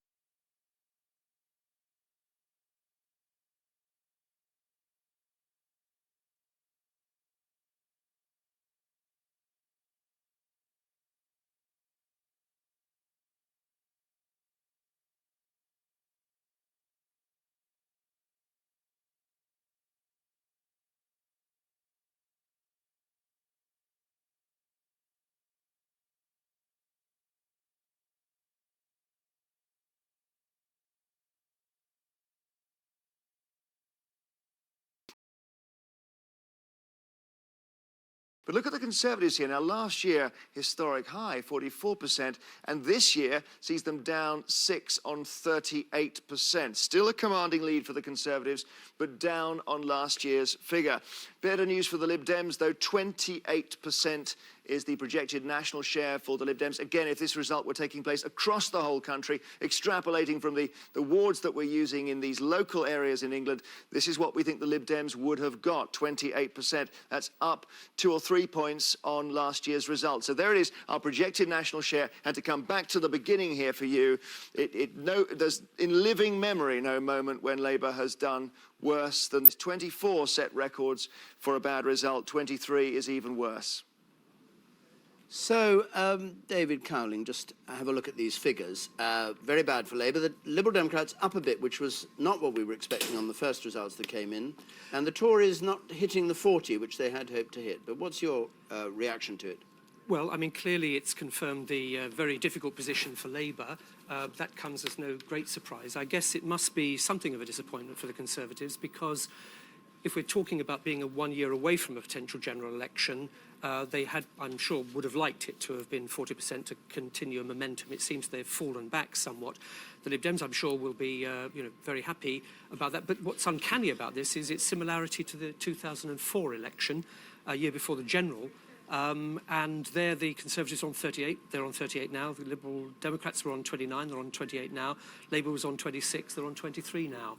So the 23 for Labour, these results are still coming in. These things may change slightly, but we sense that this is where the parties lie. And if you take the Labour performance and the Conservative performance, it's a sort of swing that the Conservatives would need to win the next general election. They seem to have got it on these figures. Are you a bit disappointed, as he was saying, Eric Pickles? No, I'm not very disappointed, because I was explaining earlier, the Conservative Party's problem has been over the years is we've stacked up a vote share, and that's not been reflected in seats. We've learned that lesson, and we've applied our resources and our targeting to where it really matters. On 38% straight across, you wouldn't expect us to have these kind of results in Derbyshire. You wouldn't expect us to have these kind of results in Staffordshire. So we've actually applied that central weakness that the Conservative Party traditionally have for it to go where votes actually matter. OK, let me put that to John Curtis. John, is that analysis, do you agree with that Tories are getting the votes where it matters? Yes, there is some degree, element of that, of the Tories doing where they matter. But I think the thing I really want to point out about this is the striking similarity between what we are saying today and what we said about the local elections 5 years ago. Because 5 years ago, of course, we also had local elections on the same day as the European elections. Now, this would seem to me to be an indication that when we open the European ballot boxes on Sunday evening, we may well discover the Conservatives end up with roughly what they got in 2004. That may also be true of the Liberal Democrats, but that the Labour Party will be lower, and that on these figures at least, we cannot be sure that the Labour Party will get above the 20% mark in the European elections when those votes are counted. But then what about the recovery that Labour showed in 2005, the year after the local election results that David Cowling was talking about? We're seeing two sets of results today which can be argued both ways. On the one hand, yes, it can be argued that if, given the Labour Party is doing in these local elections roughly as in terms of the projected national share as they did in 2004, well, maybe they can recover. Though actually, do bear in mind, Labour are still doing worse now than they did in 2004. On the other hand, remember the apparent loss of Derbyshire and Nottinghamshire, two councils that have not been lost since 1977, i.e. when they were last lost, Labour went on to lose a general election. And that strikes me, as it were, the unfortunate precedent for Labour so far as today's results are concerned. Tessa Jowell, the Minister for the Olympics, is outside Westminster Hall. Ms Jowell, thank you very much for joining us. Are you still, by the way, Minister in charge of the Olympics? Well, let's. I hope so. I mean, I heard you earlier on saying you hadn't been spoken to by the Prime Minister today. Have you yet? Well, I think. Why don't you wait and let the Prime Minister set out his government? I think that's what we all owe him. No, I only wanted to know what had happened to you. Well, I think it's for you to tell him what's going to happen to me. I'm sorry to be so coy about it, but I think that this all has to be announced in a proper way. So, if I hear, as I do, that you may get the Cabinet Office, you wouldn't want to speculate on that, but you'd look pleased if I said that. Look, David, you can try very hard, and this is very irritating, I suspect, for your viewers, but the way to do this is for the Prime Minister to announce his government at the time when his government has been assembled. Well, congratulations if you get the promotion, and it's nice to see you smiling. Could I ask you this? 23%, the lowest in living memory for Labour, is a devastating blow. It is. These are very bad results, and I am very sorry about the good Labour councillors who've lost their seats at this time. Very sorry indeed. And of course they're bad results. There's absolutely no point in pretending otherwise. I think this has been a highly unusual set of elections, and what, to some extent, both Labour and the Tories are seeing is a rejection of what people regard as the political establishment, the major parties. We may see this played out in even more graphic form when the results of the European elections come in on Sunday, Monday. It is the case that these elections were dominated by the issue of expenses. I think that we have also to accept that there is not much that people hate more about politics than parties that seem to be divided, and they will punish them. And those are the lessons that we have to take from this. Move on from expenses by putting in place a proper system, transparent system that people understand as being fair. And second, to unite behind the Prime Minister as a new government to take forward the policy programme that we haven't yet delivered, as we promised people back at the last general election. So how do you get rid of those divisions, which incidentally Harriet Harman denied existed, but you've said people don't like a divided party? How do you get rid of the divisions? Well, I think the perception of division is actually greater than the actual division. And actually, you know, there aren't policy differences that divide government. I think that there's been a lot, that there's been an appearance of a lot of destabilisation and a lot of ministers leading shadow ministers being under the microscope because of expenses on a day-by-day basis, and all that looks messy and untidy, and it looks as if we in government are not focused on the job of serving people, and people don't like that. It's a bit more than untidy. It's a bit more than untidy when cabinet ministers walk out on election day and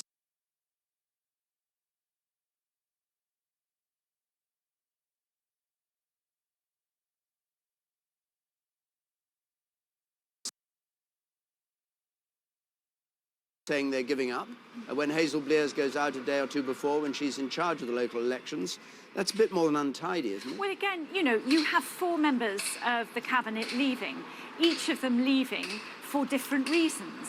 And you can work hard to draw, to write a story about all 4 of them, but it doesn't stack up because they have all left the government for separate and very good reasons. And you have to respect that, and you have to accept that as a matter of fact. Well, yes. But the point that nobody would understate from this is that we have a lot of work to do to build back from this. But I am absolutely confident that we can do that by focusing on what people need to get their children into schools, hospitals working properly, people feeling safe and secure. That's the job of government. And if we focus on that, I think that we will find that people are once again listening to what it is we want to say to them. All right, thank you very much indeed. Chris Huhne.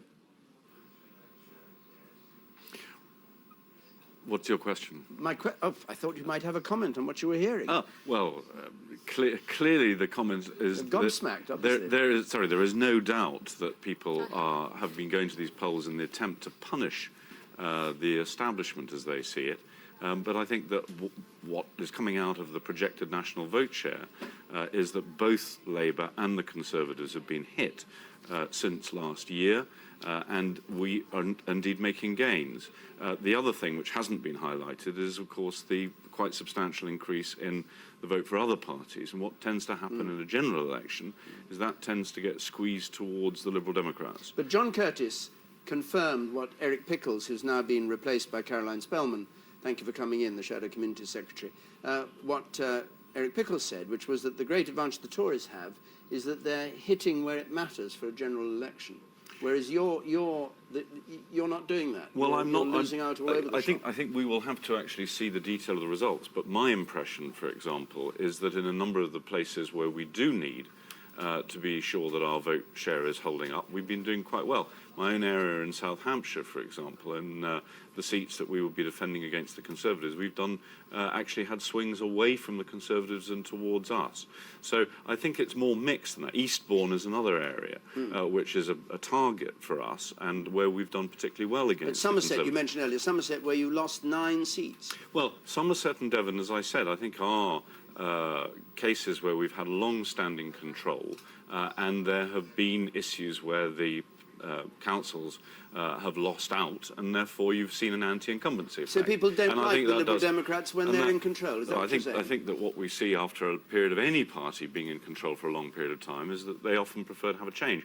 We've seen that in What Conservative have you been doing control. wrong in Somerset? What's been going wrong in local government? I don't think it's been going wrong. I think that there's an inevitable process whereby if you've been in for a long time, people become weary and want to see change. Or is it that the West Country is more anti-European and doesn't like the Liberal Democrats' voice on Europe that has led them, in the end, to go back to the Tories? After all, this was Conservative territory originally. Well, it was originally actually Liberal territory, but if you want to go to how originally you want to be about it, David, but if you go right the way back, I mean, one of the reasons, obviously, for the West Country tradition was the very strong effects from the nonconformist tradition, and that was very important. I don't think the European issue, in effect,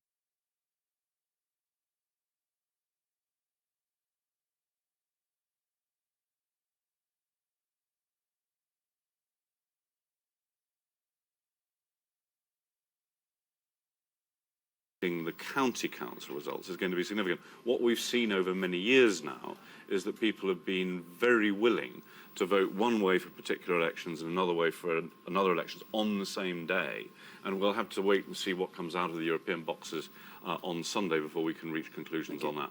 Caroline Spellman. Just coming in, I overheard you putting the question to Tessa Jowell about extraordinary situation that we had yesterday, that we actually had a set of elections, county council elections, held across England and Wales without the shadow cabinet member in post overseeing those elections. I like you, I found that quite astonishing. So yesterday, in fact, I shadowed a vacancy, it was a very strange situation for a very important set of elections. But just picking up on what Chris Huhne has said there about Somerset, I mean, I visited an awful lot of counties since the 5th of May, and I remember going down to Somerset, and one of the key issues in Somerset was the level of borrowing by the then Liberal Democrat-controlled Somerset Council. And I think it's very clear that electors are discerning. They are thinking about financial incompetence by the Liberal Democrats. Yes, a huge indebtedness in Somerset. That was one of the key issues in Somerset. Presume? I'm afraid I've not been in Somerset in this campaign, so I don't send know Vince what. Cable down to sort things out. Vince Cable will certainly have sorted it out, but it'll be a rare old day in my own county, for example. The Conservatives are the ones who have been nearly doubling council tax over a period when a number of our districts have been freezing it below inflation for 6 years. We have a new health secretary, Andy Berman. It's just been announced. Andy Burnham has just been, who was at Culture, Media, Sport, that ghastly conglomeration of departments. He's been made health secretary. Nice, straightforward job, running the NHS. And Peter Hain back in government as Welsh secretary. His constituency, of course, in Neath in South Wales. Now, we've had these shares given to us, 38 for the Conservatives on the projected national share on the basis of these elections in England, 23 for Labour, 28 for the Liberal Democrats, and what we ought to do to make any sense of them at all is put them into a context. Jeremy, can we show them over a number of years so that we can see what the trends are? We can. Let's go back to the 2005 general election and give you the narrative here, David, with this graph, which will bring on the figures since Mr. Blair won his third general election victory. And there it is. Look, 35 for Labour and 32% for the Conservatives. So fairly tight result, but nevertheless decisive. Put Mr. Blair in number 10. Downing Street. But as you see, as soon as he got there, things start to go wrong for Labour, and they really take a pounding in the following year's local elections. And of course, part of the momentum from this is what drove Mr. Blair eventually from office, because Labour coming down and boxing and coxing here with the Liberal Democrats, the Conservatives looking more and more convincing as these years of local elections go on until they get to last year, 44%. And then you see what was then the record low for Labour, 24%, and actually behind the Liberal Democrats who were on 25%, who were very pleased to be ahead of them last year. Well, this year,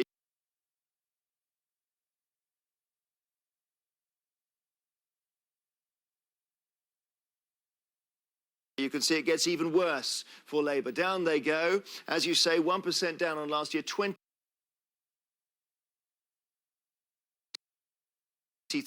Last year with 24, we were talking about record lows. This breaks even those records.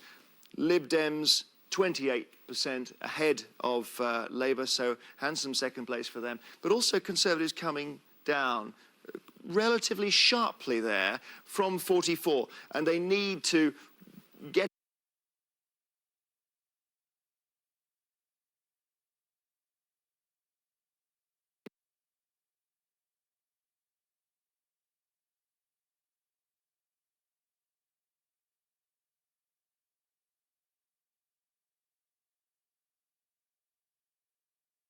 get those 40% up there to really feel very confident about winning a general election. But still, very much in first place. That's the narrative. Going right back to the general election of 2005 that was won for the third time by Tony Blair.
Jeremy, thank you very much. We're joined by Stephen Byers now, I think, though I can't for the life of me see him myself.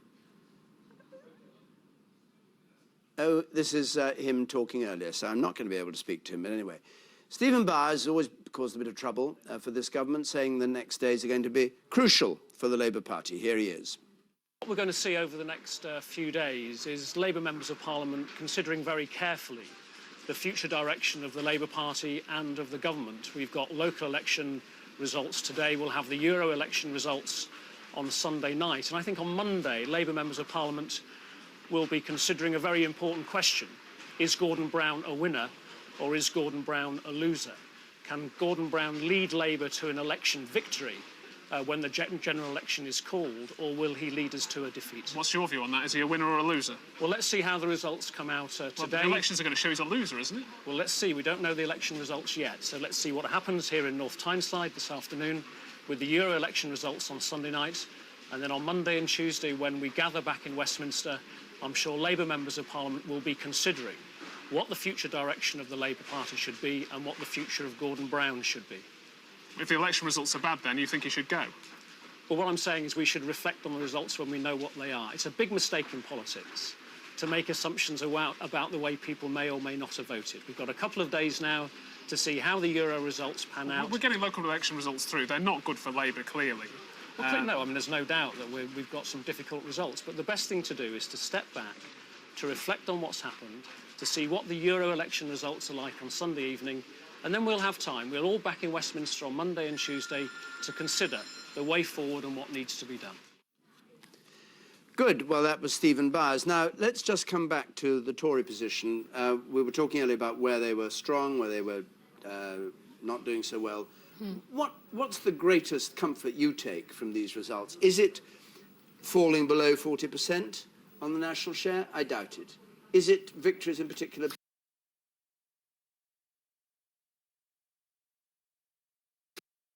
places? Perhaps it is. What would you say? I think the vote share issue is affected by the furore over expenses. I think all the mainstream parties will see some impact. That certainly we can feel it when we canvassing. Liberal Democrats are up. Yeah, well, on the doorstep, I'm afraid they do talk about the mainstream parties together on that. But Well, wait, these are votes and ballots. you asked me where I took the most comfort from. It is.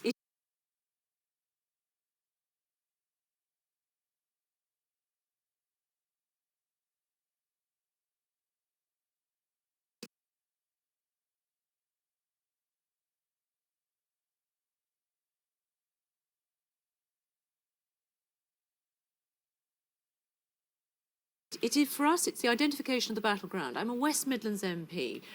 Elections are won and lost in those marginal seats in the West Midlands. So the gain of Staffordshire, for example, is a very important gain. The gain of Warwickshire is a very important gain. If, for example, North Warwickshire, which adjoins my constituency, has been a Labour seat all the time I've been a Conservative Member of Parliament. So those are important strategic gains. And then the two gains in Devon and Somerset are also very important because we need to win both from the Liberals and from Labour. We need to win in the South West as well as in the West Midlands. We're going to be leaving BBC One in just a moment, though we will carry on from this election studio on the news channel. So just before we go from BBC One, let's have a look at the results we've had in so far. We've had 10 councils out of 24 in, 24 more to go rather, 34 altogether.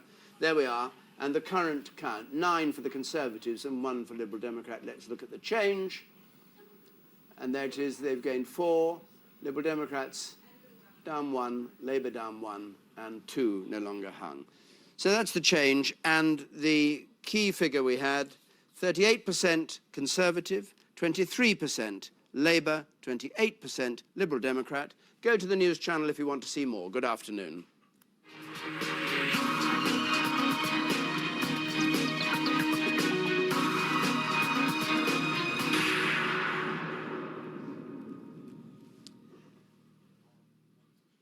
So good afternoon if you're watching on the news channel. I'm glad to have you with us. And if you know anybody who was watching on BBC One and still wants to see the programme, tip them the wink to turn over to the news channel and we'll be here with more results during the afternoon. So you will know what we've just been talking about, which was where the Tories and the Liberal Democrats indeed take comfort, if the Liberal Democrats do, from these results.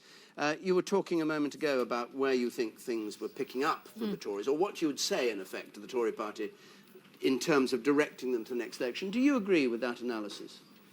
I think there is some evidence that the Conservatives are well targeted, certainly some evidence of it. But the thing that one has to remember, I guess, is that the scale of what the Conservatives have to do to achieve a victory at the next election is enormous. And therefore, if one is, if you forgive me, harsh in our expectations, it's because the second biggest swing in 60 years is required for you to get a majority of 2. So one is judging these things not as if they were, 2 or 3 years from a general election. We're 1 year away. So I think there is certainly some evidence from these voting figures that the Conservatives are well targeting the seats.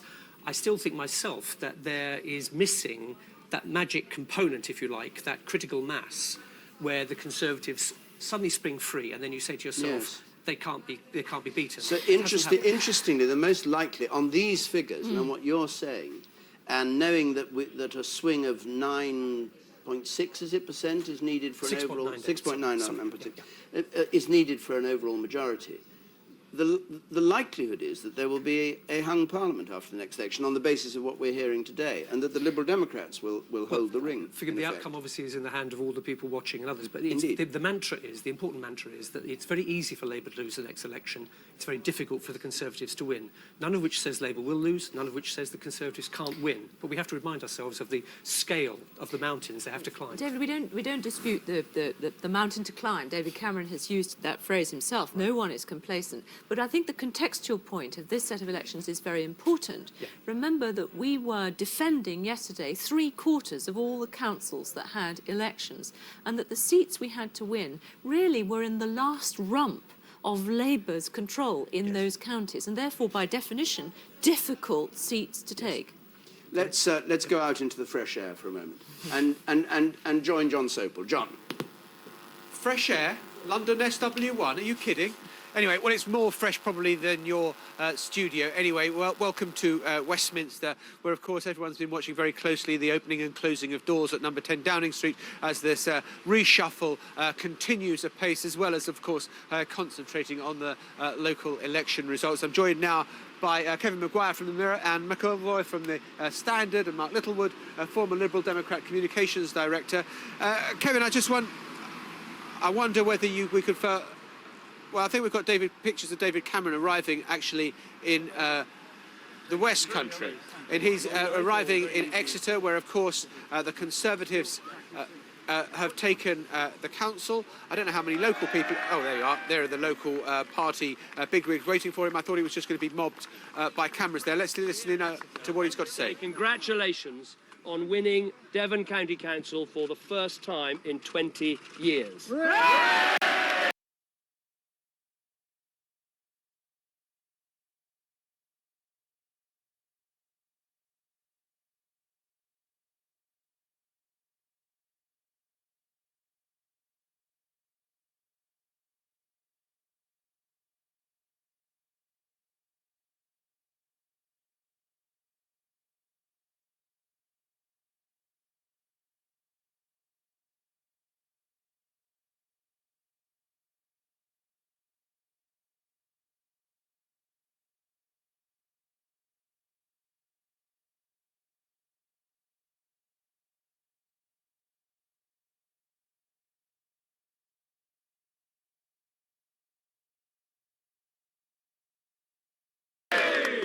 What shines out from these results is that at a time when our government is in such a complete shambles,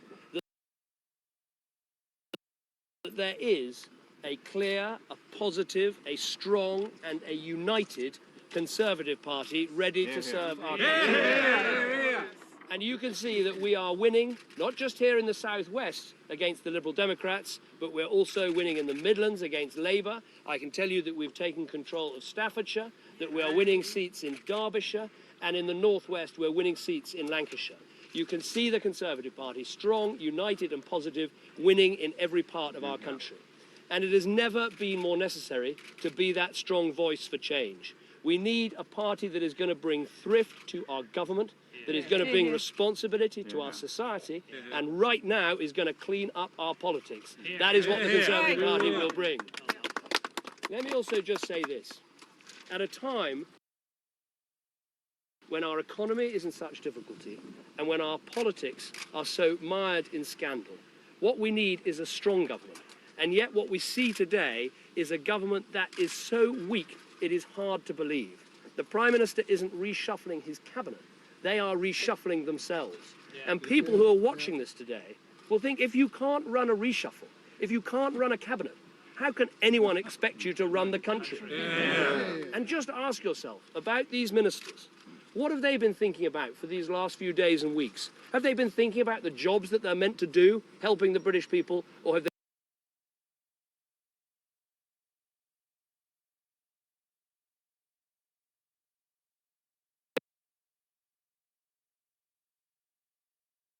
they've been thinking about the Labour Party and themselves and their own selfish interests? So let us now unite in an even bigger campaign, because the thing that the British people really need right now is a general election. We need a general election to give this country a fresh start. We need a general election so that we can cleanse Westminster and our politics. And we need a general election so that the British public can be involved in bringing the change that we know in the Conservative Party we can bring right here for Britain. Thank you.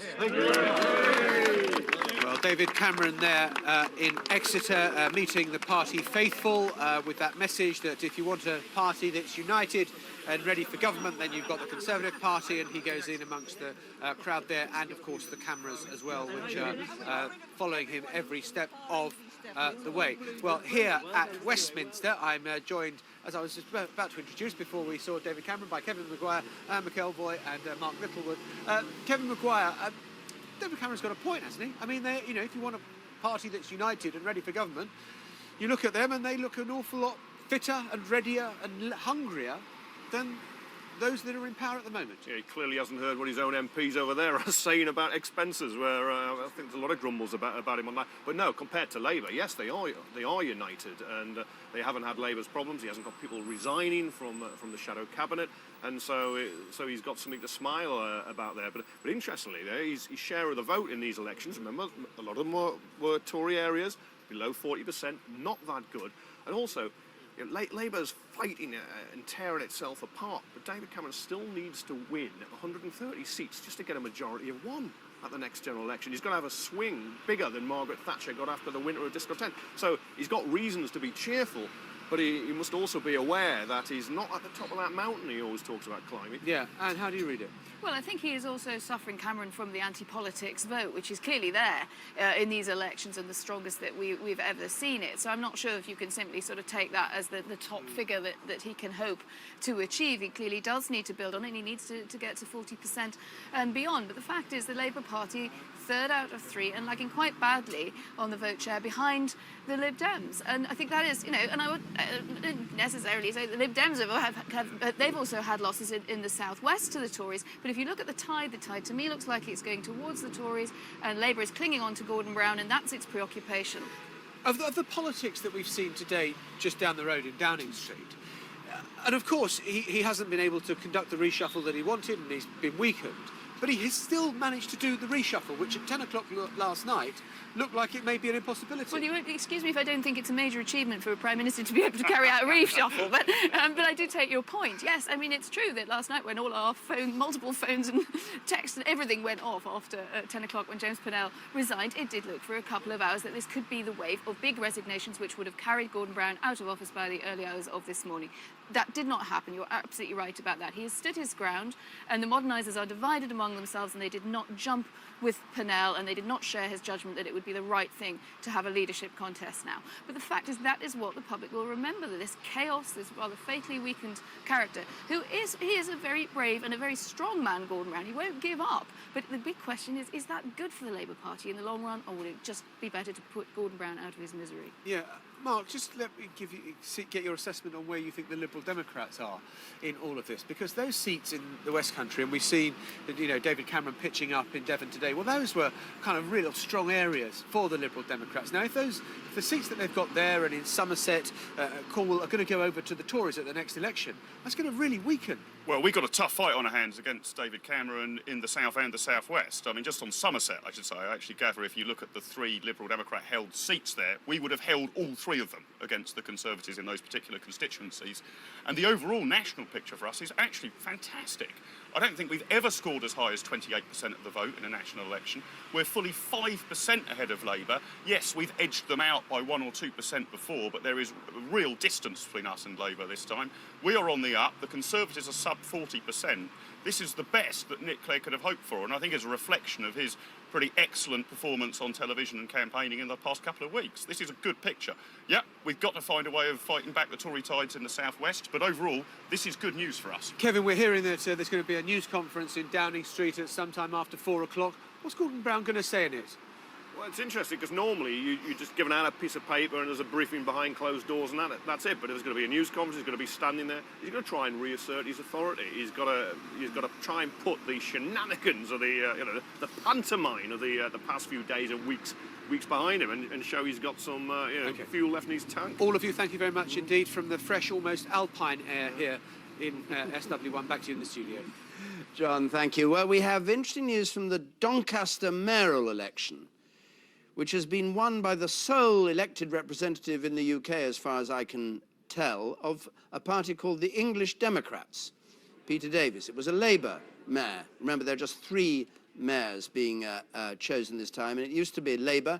The English Democrats have won it, and among other things, their policies are against British membership of the EU, but Mr. Peter Davis is the mayor, elected, and will have huge power in Doncaster.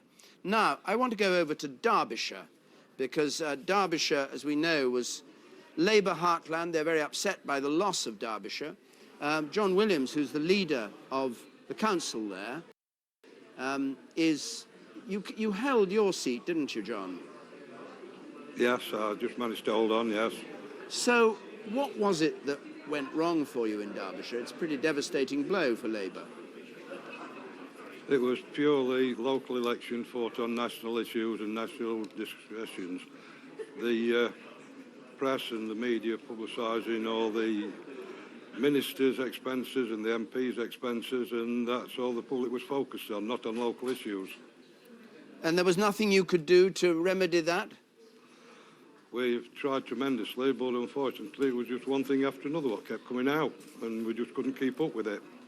So what are you going to do when the general election comes, if that's the mood of people? Well, we're going to start from today, pick yourself up and fight hard and get it back, and hopefully we can get it back on track again. Would you agree with what the Guardian newspaper said about the Labour Prime Minister, that the truth is there's no vision from him, no plan, no argument for the future, and no support, and therefore he's got to go? No, not necessarily. I wouldn't agree with that. I think Gordon Brown does a good job. He could be a little bit more decisive, but he's the best of the 3 what's down there to guide us through this recession and everything. So, as far as I'm concerned, he's still got my support. It's the rest of the cabinet what he needs to sort out, and he's doing that today, I believe. You don't think Alan Johnson would be a more charismatic leader, more in the sort of Tony Blair mode? Not necessarily, not at this moment in time. How are you feeling? You're looking pretty miserable.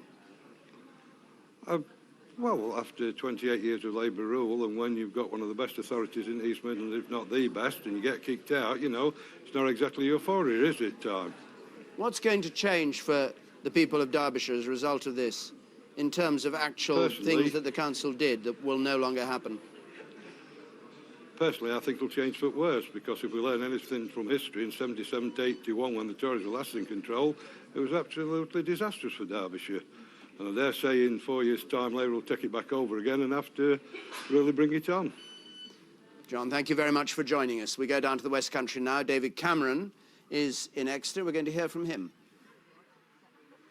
Yes, thank you, David. Mr Cameron arrived a few minutes ago in Exeter to big cheers from party activists. The Conservatives have taken control of Devon County Council for the first time in 20 years. That picture mirrored in neighbouring Somerset as well. Why do you think you've done so well in Devon and Somerset and elsewhere today? I think people are yearning for a strong and positive and united alternative to a government that's failing. And I think they see in the Conservative Party that that alternative is there.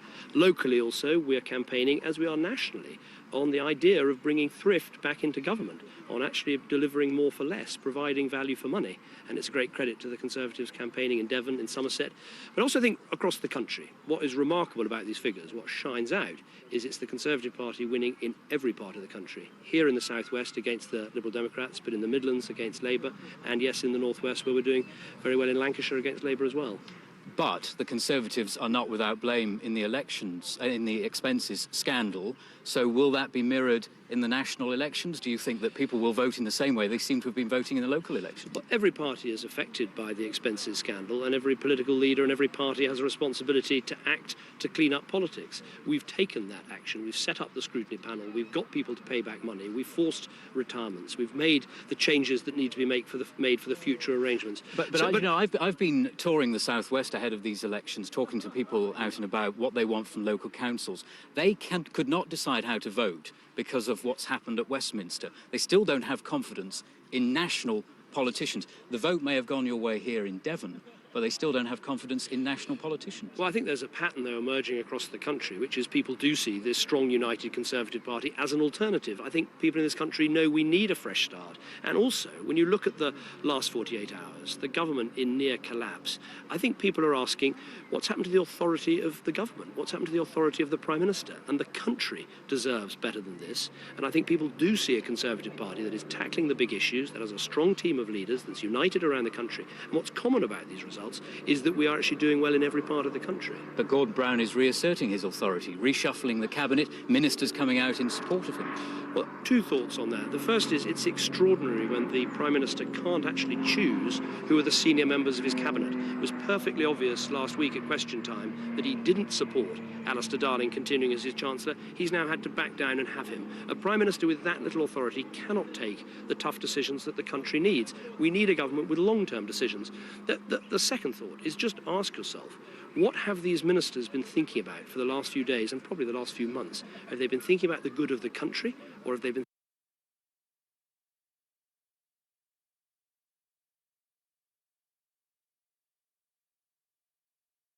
thinking about the good of themselves and the future of the Labour Party? We need a government that's so united politically it can think about the future of the country, and I believe that's what the Conservative Party offers. Let's talk a little bit about the European elections, because I've been looking at the results as they've been coming in here today, how people have been voting in Devon. UKIP have moved up to second place above Labour and the Liberal Democrats in a lot of places. There's a chance they're going to do very well here in the West Country in the European elections. I think inevitably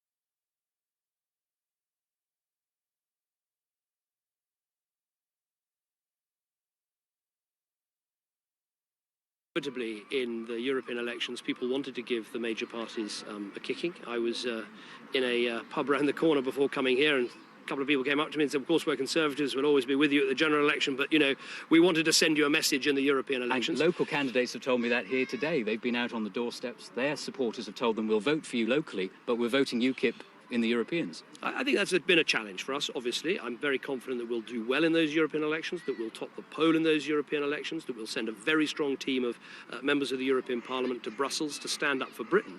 But I believe the challenge now is to go from these sets of elections to campaign for the general election that the country now so clearly needs. Something I've been saying, I know, for months, but more strongly in the last few weeks, that I think now the whole country now agrees for cleaning up our politics, for giving us a fresh direction, for actually sorting out what is such a weak government. That the case for a general election is becoming unanswerable. Briefly, let me ask you about the situation here in Devon. People watching will want to know how a Conservative-led administration locally is going to change their lives. Let's talk about the council tax, for instance. You talked about a freeze, perhaps, or even capping the council tax in Conservative-controlled areas. Can the people of Devon expect that from Conservative council? What we need is thrift in government, whether in local government or in central government. Government's got to understand that people are fed up with these very high levels of taxes. And what we've said is if we have a Conservative government, we will give to our local councils the ability to freeze council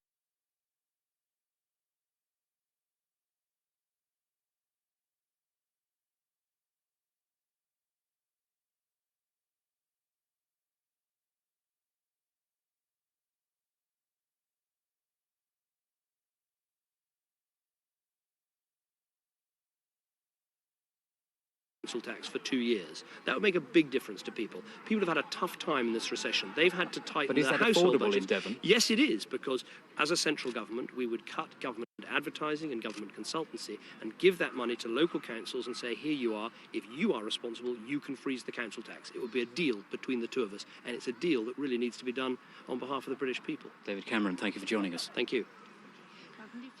Now let's go over to Nick Robinson. No doubt you were listening to what the leader of the Conservative Party was saying and have some trenchant comment on it, Nick? Well, yes, I was listening to it, and I'm struck, though, that by today, I think the Tory party, on the one hand, will be relieved that Gordon Brown seems, for the moment, and let's say just for the moment, Gordon Brown seems secure as leader. They didn't want a change of leader of the Labour Party. Alan Johnson would have been a more formidable electoral threat, I think they believe, and therefore they'll be relieved. They will also be nervous, though. These results are not that impressive for the Conservative Party. Yes, they will overwhelmingly have won. Yes, they will take a number of councils, but that national vote share, as you've been saying in the studio, is not as good as it might have been for the Conservatives. They will also know that there are swings in politics, and having had a bloody few days, that Gordon Brown has an opportunity. Who knows whether he'll be able to take it, but he has an opportunity to reassert himself. He has a news conference in Downing Street in the next half hour, and I think he will try to answer the criticisms that you were quoting from the Guardian editorial the other morning. It said that he had no support. He will claim, look, I do have support. The key members of my cabinet are around me. It claimed he had no vision. He will argue that his vision, I think, is to repair the political system and then to regrow the economy as well. And it said that he had no plan, and I know that there are documents written for publication in the next week, one on political renewal, the other on a whole series of achievable, we're told, measurable targets in areas from the economy to health and education, if you like, a kind of mini manifesto for how this government will operate in the next 6 months. So I think David Cameron has been around long enough, he's seen the ups and downs enough to know that this is just another of those marking posts on the route to power, and to feel nervous that Gordon Brown's recovered once before, he might still do it again. Nick, thank you very much. I wonder whether we could take a self-denying ordinance as Liberal Democrats and as Conservatives on stopping calling for a general election, because you're not going to get a general election. And aren't you wasting your breath, this continual mantra of we must have an election, we must have an election now? You're not going to get an election until Gordon Brown's ready for an election. But it's what the public want, isn't it? I mean, I don't know what the public wants. I do. I've just How do you know? Well, because I've spent the last every day since the 5th of May on the doorstep, and it's a bit like a thunderstorm, David. I mean, can't you feel it out there? The public are thoroughly fed up that they've been given no voice. They didn't choose this Prime Minister. They're fed up with the recession. They're fed up with MPs. You're going to go on saying it, in other words, government. even though you're not going to get it. Because that's what they tell us they want. And I don't know, I think the reshuffle, as you're indicating, the reshuffle's bought Gordon Brown a bit of time. You know how I think the public will look at it? I think they'll think, look, this is shuffling the pack, the tired old pack in which we've lost faith. I think the desire for a general election will be just as strong. Well, I agree entirely with what Caroline's saying about that. It comes across loud and clear on the doorstep, and there's polling evidence, in fact, showing that people the majority want an election and want it quickly. And frankly, from our point of view, the quicker the better, because as you can see, we're the only one of the main parties that's sharply up in our vote share with these local elections. But And I believe that will be carried through. They're going to give it to you, are they? Well, it entirely depends, clearly, what happens within the Labour Party. I think that the loss of will to govern that we are seeing at the top of the Labour Party is such now that we can't predict whether or not it might be forced, in fact, to have an early general election. It's quite unprecedented to have 4 cabinet ministers walking out in as many days. Jeremy, before we go any further, can we just have a look at the sort of history of all this and where these results place the parties? Absolutely, I'll do that in just a moment. We'll have a look at all the councils and see the amazing trajectory of Labour and Conservatives over the last 10 or so years. First, let's just remind you of the map and where we've been left so far. And it's a slightly frustrating thing with the counts not happening overnight. So we're still waiting for quite a lot of results. But here we were yesterday, day before, when the voting was happening. And let's pick out the southwest here. Look, Bristol here. And Devon, Somerset and Devon there, Lib Dem, Orange, we'll come back to those in a second. And remember, we started the day by saying that Labour only had 4 of the 34 councils being contested here. So Derbyshire, Nottinghamshire, right in the top of the northwest there, Lancashire, Staffordshire, Leicestershire.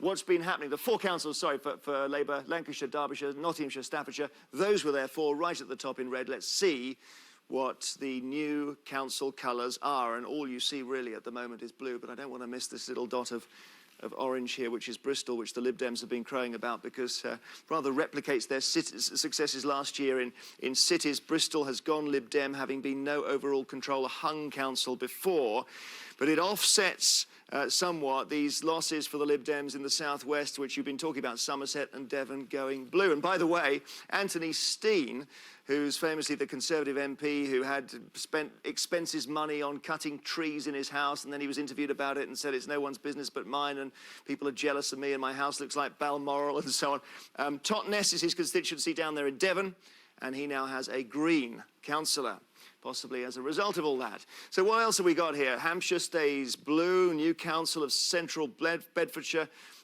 is blue. We would have thought it would go blue. What we weren't expecting there was for there to be no Labour MP councillors at all in Central Bedfordshire. Essex remains blue. Lincolnshire, we talked about, includes the City of Lincoln. City of Lincoln has a Labour MP. Gillian Merron is her name. 7 out of 10 of the councillors in her Westminster constituency have gone from Labour to Conservative, so she'll be worried. We haven't coloured in Derbyshire yet. We know Labour have lost it, but we're not sure who's got it. And you can see there Staffordshire, which has gone Conservative as well.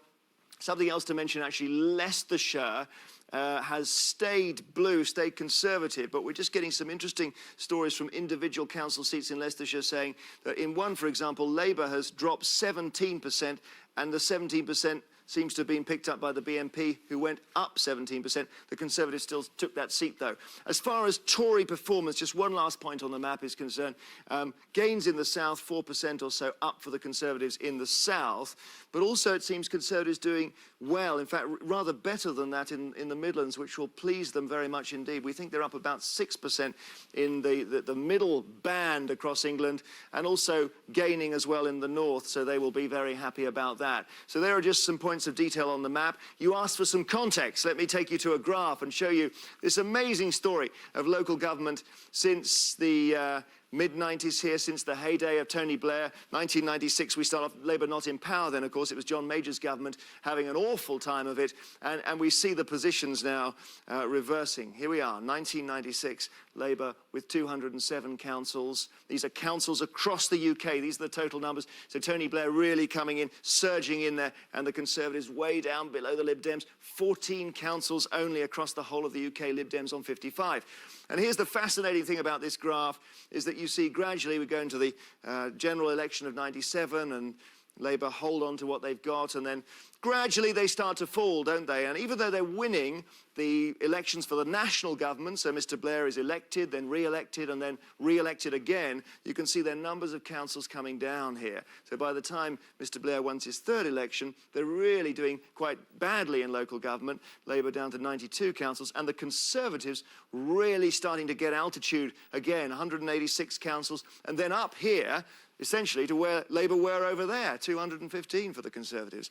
Now, there isn't going to be a lot of change in these final figures by the time we put in the newest numbers today, because, of course, Labour only had 4 to lose. But look at how poorly they're doing. So as they won those national elections, year after year, they were getting this attrition in local government, and the positions have been reversed. Thanks, Jeremy. Well, let's go down to Downing Street, because apparently we have another resignation from the government. Ross Hawkins is there. Yeah, Jeff Hoon, the Transport Secretary, is, we're told, no longer in his job. He's another removal from government today as we see people move around. Absolutely no sign on exactly who might replace him just yet. We hear that he's actually resigned, stepped down from the government. It's not quite clear what the nature of the resignation is, because, of course, today it's not just how you leave, not just the fact you've left, rather, but how you leave. We saw John Hutton going for family reasons earlier, and James Purnell going rather more dramatic.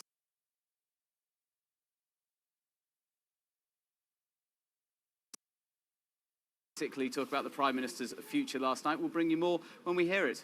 But Ross, Jeff Hoon, I mean, it's like sort of jumping off the lorry as it disappears round the corner, isn't it? I mean, he's left it until almost everybody's in place.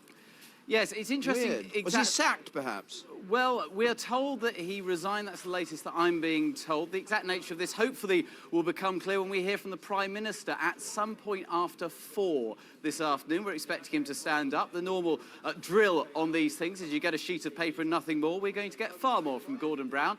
Most probably him telling us that he's getting on with the job with a new team, working on the basis they've managed to flush some people out and confirm their support for the Prime Minister. Of course, Jeff Hoon got into a bit of a pickle with his expenses, didn't he? And flipping houses and all that.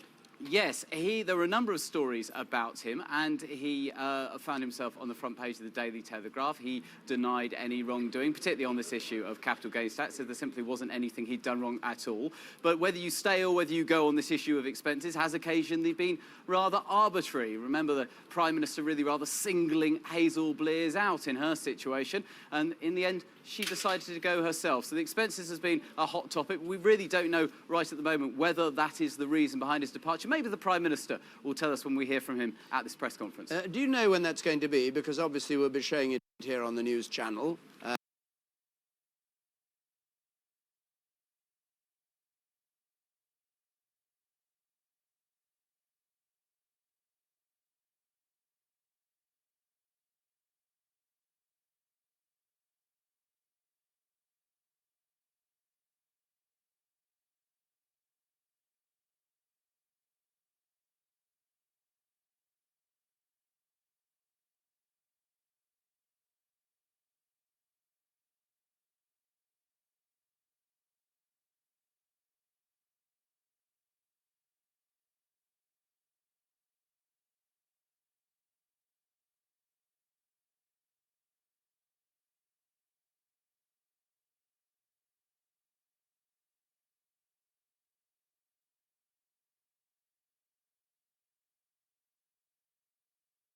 When it comes. Is it going to be just after 4? Do you have any idea about that? Because people watching may want to know. We are told it is after 4. If we could be more precise, we would be. Discussions are being had, actually, just off shot with some people who are trying to make this thing happen. So it will be at some point after 4. Exactly when is hard to say, and predicting precisely when the Prime Minister turns up his podium to talk is always something of a mug's game, because you simply never know. Thank you very much, Ross. Well, let's go back to Lancashire, to Preston, join Arif Ansari. Arif. Well, David, what I can tell you is that the Conservatives are now just 1 seat away from taking control of Lancashire County Council, the first time they would have achieved that since 1981, so a big political breakthrough down here in the northwest. But the real story, I think, is the collapse in the Labour vote. In terms of the share, they've gone down to 25% from 37 4 years ago, so a really big drop there, and losing some really key seats which you'd expect them to hold on to. Places, for example, like Leyland South West, a key Labour territory, going down from 1,500 Labour majority to a Conservative majority of just over 800. So it really is a devastating day for Labour here. They've lost their leader, Hazel Harding. She was defeated. Take Burnley, for example. They had 6 council wards there. They now have none, most of them falling to the Liberal Democrats, 1 to the British National Party, and it really is going to take Labour a huge amount of effort to rebuild their base here in Lancashire. Join Regini again, if we can. Is that possible? Regini, are you there? It's a really, really big blow for Labour, likely to lose control of Lancashire County Council. Now, joined by some local business owners, Peter, Glenda, Riz and Kushnoob. We'll start with you, Peter. You've voted Labour since you were 18, all your life. Yes. And you voted Conservative this time. So you're one of the reasons why the council's changed hands. What was your reasoning for changing your vote? I think Labour have become very fragmented and no longer fit for govern. So it's time for a change. And I think, you know, despite the political fallout of the MP's expenses, there's no one party any better than another in that respect. But would you vote Conservative in a general election now? I think I would, yeah. OK, let's move to you, Glenda. You're another person who always voted Labour, and you didn't this time. No, I decided that I would give it a change. Let's go. And you went for Conservative? I went for Conservative, yes. And what were your reasons behind that? Time for change. for the small businesses, as I'm a new business, and hopefully to give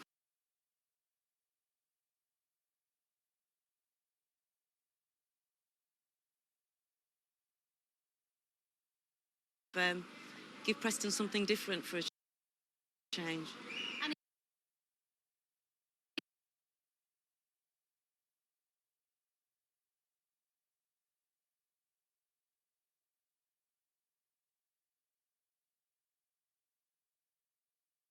Again, the same question I asked Peter, would you then vote for the Conservatives at a general election? I think I probably will give them a try for the general election. Voted Labour all your life. What do you think of the leadership at the moment? I think that's the other thing.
Since Tony Blair left, I think Gordon Brown, I just think it's changed, and from him leaving, I just think it's time for change, give somebody else, a chance. Riz, another lifelong Labour supporter who left Labour behind this week. Yeah, just don't trust Labour anymore. Too many lies, too much deceit. Who did you vote for? Voted for Lib Dem this time, simply because there's something different. We've not trialled them before.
Trial Conservative, trial Labour. I think Lib Dem. So yeah, again, time for a change, really. Is there time for the Labour to win your vote before the next general election? What can the Labour politicians watching this take from this? Stop lying. They can't win my vote now. It's too late. Clean up your act. Clean up politics, really. So yeah. So the expenses thing was a big factor. Expenses, the war, cash for honours, everything is a combination, really. Just very quickly, last answer from you, Kushneep. You did vote Conservative, you always have. What's your reaction to the news that you finally got the council here? Yes, it's about time, because everybody used to tell me off when I never voted Labour or Liberal. My family, it's a tradition thing in an Asian family. They always voted Labour, and I always voted Conservative. And I'm so glad, and I hope they deliver their promises. There is a big difference in promising and delivering promise. Okay, thanks very much, all four of you. That's The View from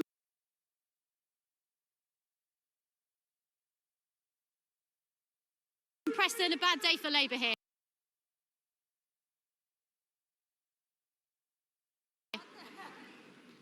A worse day for Labour in Derbyshire, maybe, because the Tories were hoping to unseat Labour, who had a majority of 11 on the Derbyshire Council and held it for 28 years, a majority. And it looks as though they may have achieved what was far beyond their expectations. They may actually have taken overall control of Derbyshire, but Gillian Hargreaves has the news on that. Gillian. Yes, this morning we were predicting that Labour might lose control of this council, but we said it would be a long shot for the Tories to take control. Just a few seconds ago, they did take control of the council, and with me is Andrew Lewer from the Conservatives. You're now going to be the leader of Derbyshire County Council. Well, this is a tremendously exciting day for Derbyshire. It's a tremendously exciting day for all the people who've worked so hard for this, and it's a good day for the Conservative Party. It's an absolute triumph, and we are more delighted than we can say. Now, somebody in the BBC said to me, who crunches the numbers yesterday, that it would be a seismic shift. It would turn politics on its head if you were able to take control from so far back here. What has gone wrong for the Labour Party? Well, I think this week's meltdown has really finished Labour off in terms of their local government presence now. The county council has gone. That's all the county councils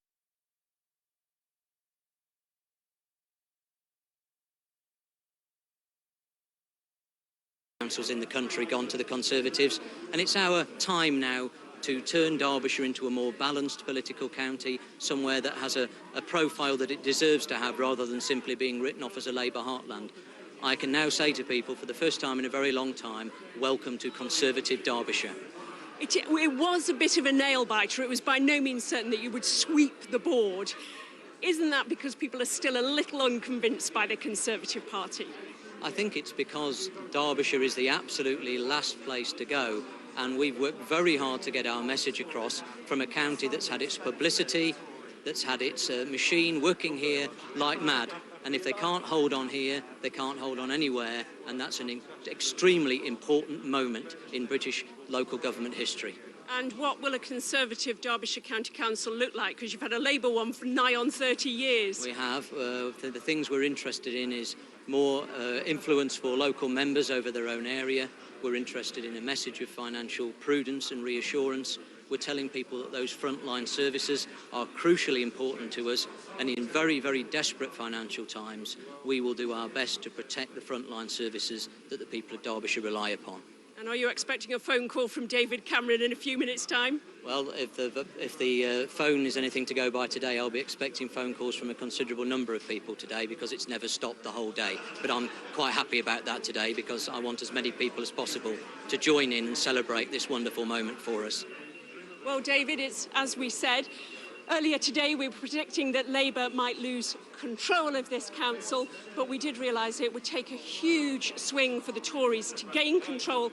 In some parts of the county, that's been a 20% swing between the two parties. Thank you very much. The Tories had Derbyshire between 77 and 1981, and otherwise it's been solidly Labour. And briefly on marginal seats in that area. Yes. What does that say about what's going to Well, happen? presently we only have I mean, one parliamentary seat yes. in Derbyshire, so the importance of the gain of Derbyshire County Council is a predictor for the outcome of a general election in Derbyshire. Same with Lancashire, which I understand we've taken control of. There are 7 Labour marginal seats in Lancashire, so again, very, very important battlegrounds in any future general election. It's quite interesting, though, that in Somerset, for example, which the Conservatives took control of, all 3 of the seats within Somerset, which are Lib Dem controlled, in fact, the Lib Dems had a lead in the vote compared with the Conservatives. So it's not fair to read across. And I think what is important for the Conservatives is that this is actually a pretty poor result when you see that the Conservative vote share is now below 40% for the first time in this Parliament. And that's always been the key benchmark which you've set out as being necessary to change the government. Chris, the national equivalent vote share in 2005, when these elections last took place, was well below 40%. It was 38%. 33%. It was 38%. Exactly. Yes, but you went on to lose that election. And that was exactly the point that I'm saying. You need to be scoring over 40% to be sure that you're going to win. And I don't think that's going to happen. Can you give me back the facts and figures that you needed to make those remarks? No, well, I'm Thank you very delighted to much. see that they're getting an airing now, David, because it does seem to me that the facts are very important. Thank you very much. Let's go back to the national political scene just for a moment. We know the Prime Minister is going to be speaking in a press conference sometime after 4, and we'll hang around for that. But let's first have a look at the new cabinet. Well, insofar as it is a new cabinet, the reshuffled cabinet. And these are the positions, just in case you didn't know what had happened. Alistair Darling remained as Chancellor of the Exchequer. Alan Johnson becomes Home Secretary. Jack Storr to Justice, stays in Justice. David Miliband stays as Foreign Secretary. No challenge from him this time round. Yvette Cooper, wife of Ed Balls, the man who was tipped to become Chancellor of the Exchequer but didn't, becomes Work and Pensions. John Denham becomes Communities Secretary in place of the motor bicycling Hazel Blears, who wanted to rock the boat. Bob Ainsworth comes up from Armed Forces Minister to be Defence Secretary, important job with troops engaged in Afghanistan. Ed Miliband remains as Energy Secretary. Andy Burnham from Culture, Media and Sports takes on the important job of Health Secretary. Preeta Hain is brought in as Welsh Secretary. Douglas Alexander becomes International Development Secretary, remains, I should say, International Development Secretary. Ben Bradshaw takes over the Culture job. And Liam Byrne, Chief Secretary to the Treasury. And that's about it for the Cabinet. I don't know whether we have any more posts to be filled. I'm not sure whether we do or we don't. Do we have any more posts to be filled? Any more posts to be filled? Transport. Jeff Hoon has just gone. Transport. Who's going to get transport? Who's going to get transport? Who do you think will get transport? Well, you won't know, will you? Let's go up to nothing to do with you. Let's go to Lancashire and join Arif Ansari. What's the story in Lancashire, Arif? The story here, David, is that the Conservatives have taken control of Lancashire County Council for the first time since 1981. It is a major step forward for the party, both nationally and, of course, regionally here in the northwest, and it comes after a very tough fight. David Cameron made this his #1 target for the country. He launched his European campaign up here. He's visited several times, even brought the entire shadow cabinet to Preston, just down the corridor from here. So they're obviously highly delighted to have done this. It was just a few minutes ago they went over the magic number to 43. Just behind me speaking is Jeff Driver. He's the man who's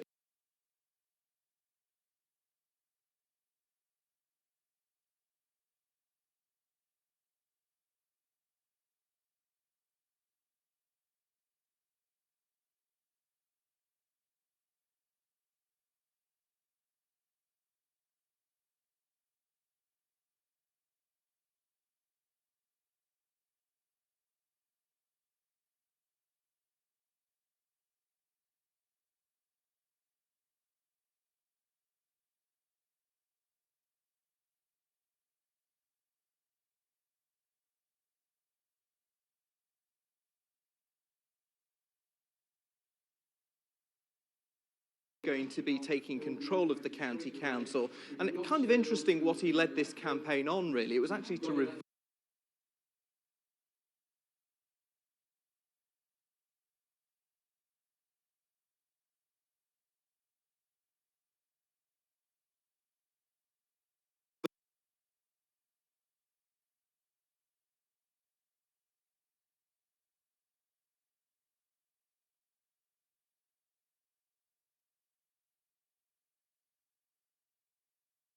reverse certain spending cuts that Labour had imposed on things like elderly care and children's services. You can hear the cheer there from the Conservative supporters who've worked very hard for this and are delighted. And in the process, and I think this is the point that we have to stress, in the process, the Labour vote here has just melted away. It has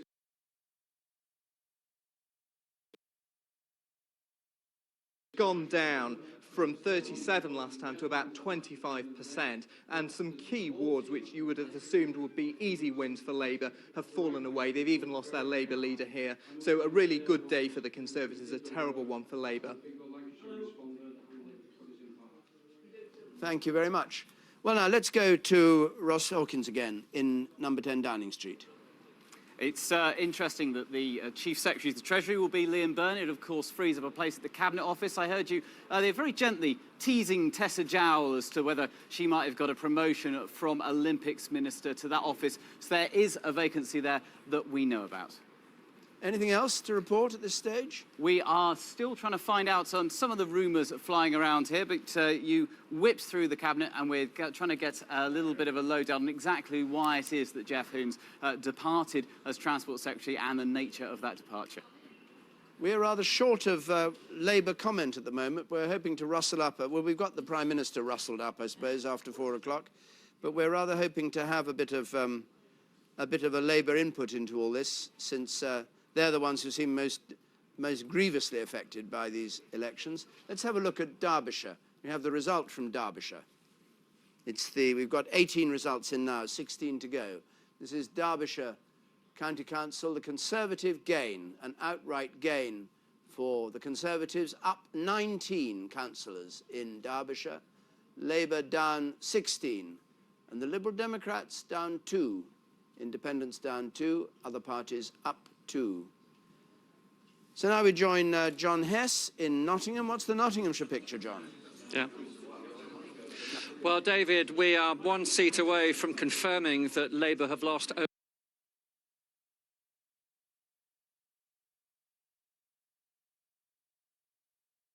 overall control here. Some of the swings that we've seen in Nottinghamshire in the last hour or so are up to 15%.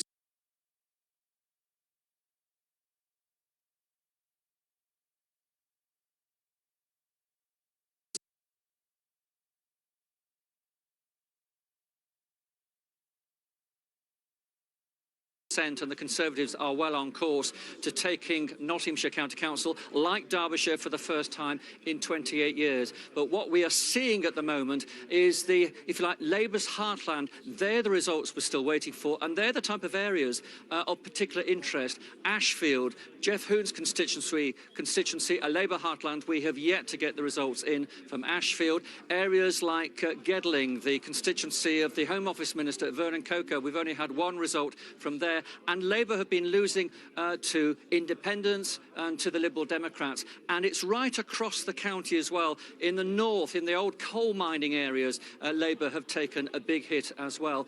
And I suspect that we will get a confirmation that the Tories have taken overall control here, David, certainly within the next 10 minutes or so. Fascinating. What is the scale of this defeat of Labour councillors in areas where they thought they were safe? I mean, is it something that can be remedied? And do you interpret it as a result of all the fuss about expenses and that, and the sort of general feeling of disillusion with Westminster? Or is it something that's going to survive through an election? I think it's a combination of all those factors, David. I was speaking to John Mann, a Nottinghamshire Labour MP, who was saying that certainly on the doorstep, the issue of expenses has really irritated traditional Labour voters, but also a feeling that perhaps Labour have not been addressing those core Labour issues which Labour voters would expect. The other factor here in Nottinghamshire is there's almost been a north-south divide within the county itself. So north of the Trent, in the traditional Labour heartlands, the turnout has been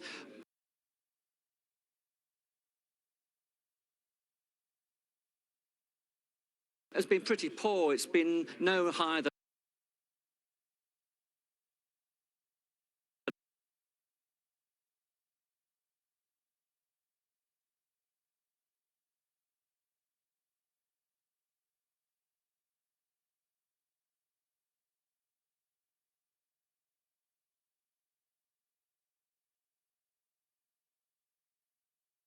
about 28 or 29%. You come south of the Trent into the more rural areas, the more suburban areas. There have been turnouts of getting on for 49, 50, 51, 52%.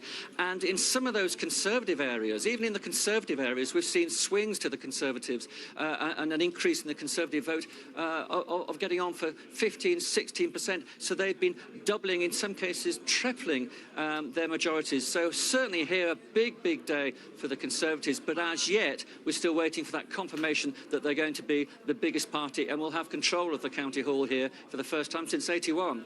Thanks very much.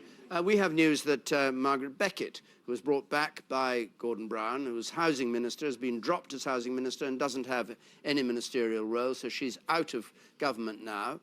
The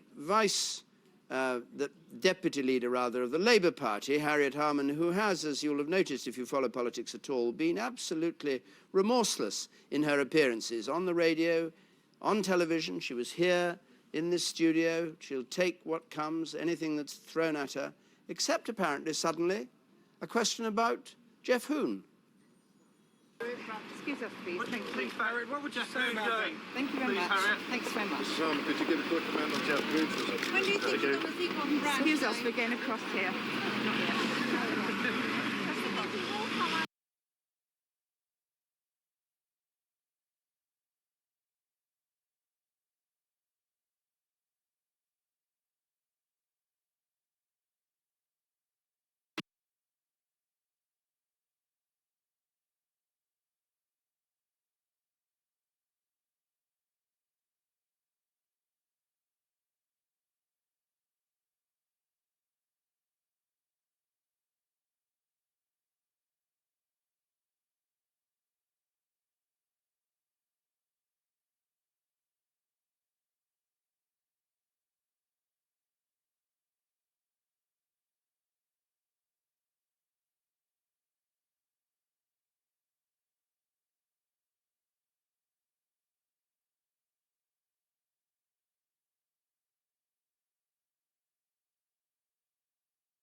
Sorry, I didn't get that. Do you think Gordon Brown will come out at all?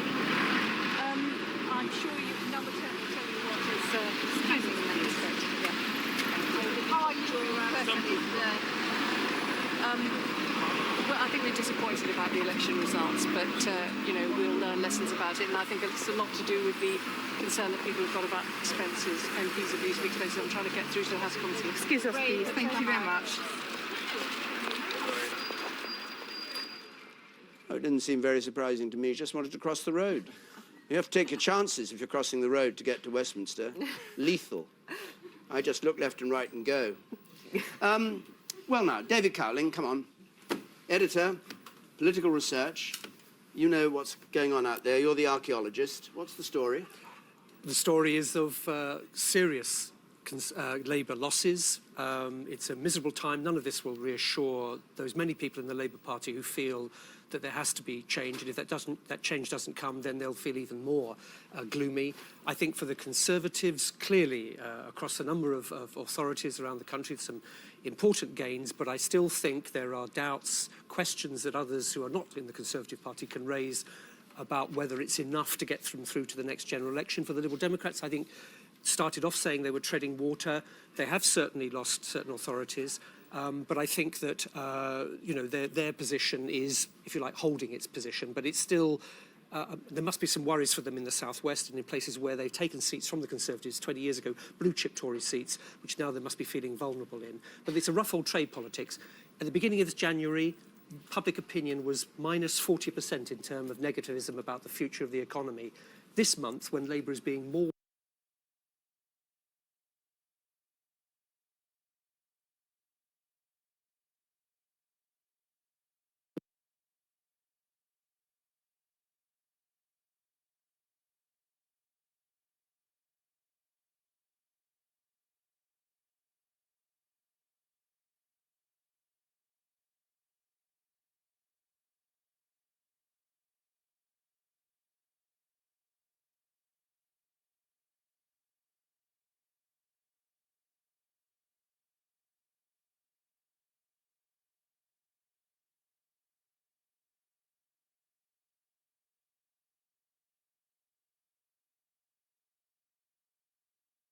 report all over the place, it's -2. So there has been an extraordinary increase in optimism about where the country's going economically, and yet Labour is being slaughtered all over the place. So it's a rough old trade, politics. Turnout haven't talked about at all this afternoon. Now, has it? I mean, it's a combined election, local and Euro elections. Has that altered the turnout? Has it been lower than previous local elections? It's about, our colleagues who are looking after the archives have suggested that it's about the same as it was the last time these elections were fought outside of a general election. Which is what, about? Which is about 1993. So it's about the same, 37-38% is our estimate of 1993? 1993, because for 97, for 2001 and 2005, they were all on the same day as a general election.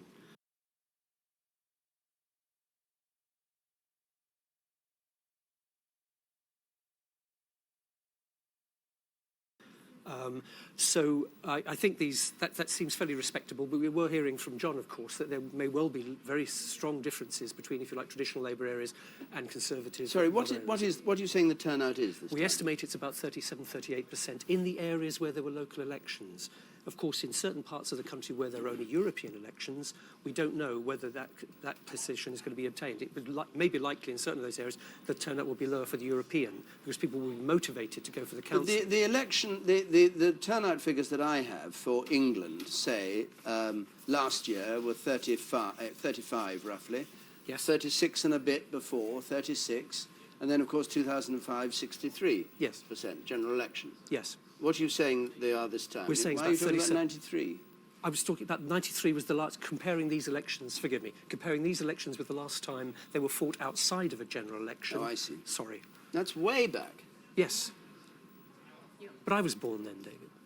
I know, but I mean, the elections changed hugely between 93 and now. What does it say about the mood of the... Anyway, is it true that people are disillusioned not voting, put it crudely, or are they determined to vote in order to express I don't see any themselves? evidence from here that Of we either. have an electorate that is thoroughly energised by these events in terms of Parliament. Right. There's not a great rage out there that's getting, scores and thousands and tens of thousands more people to vote, I think. Right, they're not energised. Are they saying a plague on all your houses will stay at home?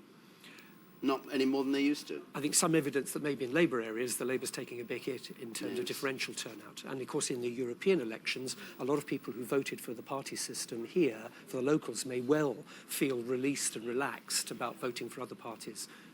Okay. Turnout was clear in Nottinghamshire. John Hess made that point. All right. Yeah. And I was quite surprised, actually, in my own count. I was expecting far more spoiled ballot papers, and there weren't.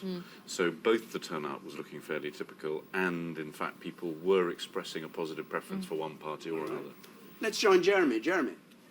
Well, right on this very subject, just listening to Harriet Harman there saying that it's MPs' expenses that have caused all the parties to go down. We've been doing some polling. We always do polling on the eve of local elections to see what people are thinking. And we asked about the spirit of MPs and politicians. What are they out for? Do you think British politicians, we asked, are out for themselves or their party? Or their country? Well, this is the result that we got. Look at this, 2009 result. 53%, a majority of people thinking that politicians are out for themselves in this country. And then party, 18%, a degree of self-interest there, I guess, pretty low. And country, 24%, so still 1 person in 4 thinking that politicians are out for their country. We then, somebody clever backstage remembered that Gallup had asked these same questions in 1944. So believe it or not, we can give you a comparison. Have a look at this. 1944, during the Second World War, people are asked, what are politicians out for? 35% say out for themselves. So quite a bit lower, but still more than a third. Out for their party, 22%, so rather more in 1944, and out for their country, as you'd pretty much expect, quite a lot more, thinking in those times of national emergency that politicians were out for their country, 36%. So the worrying figure here, of course, is the 53%, isn't it, for any modern politician, that most people think that's what they're out for themselves. Okay, let's have a look at the view of the party, the sleaziness of parties, political parties. And we'll go right back to 2006. And we asked this question again just before local elections. Are parties sleazy? And you can see Labour was chosen as sleazy by more people than the Conservatives and the Liberal Democrats. You could, by the way, in answering this question, you could choose more than one party. That's why it adds up to more than 100. So Labour on 69%, Conservatives 53%, and the Lib Dems on 39%, scoring rather well. You don't want to score high in this graph.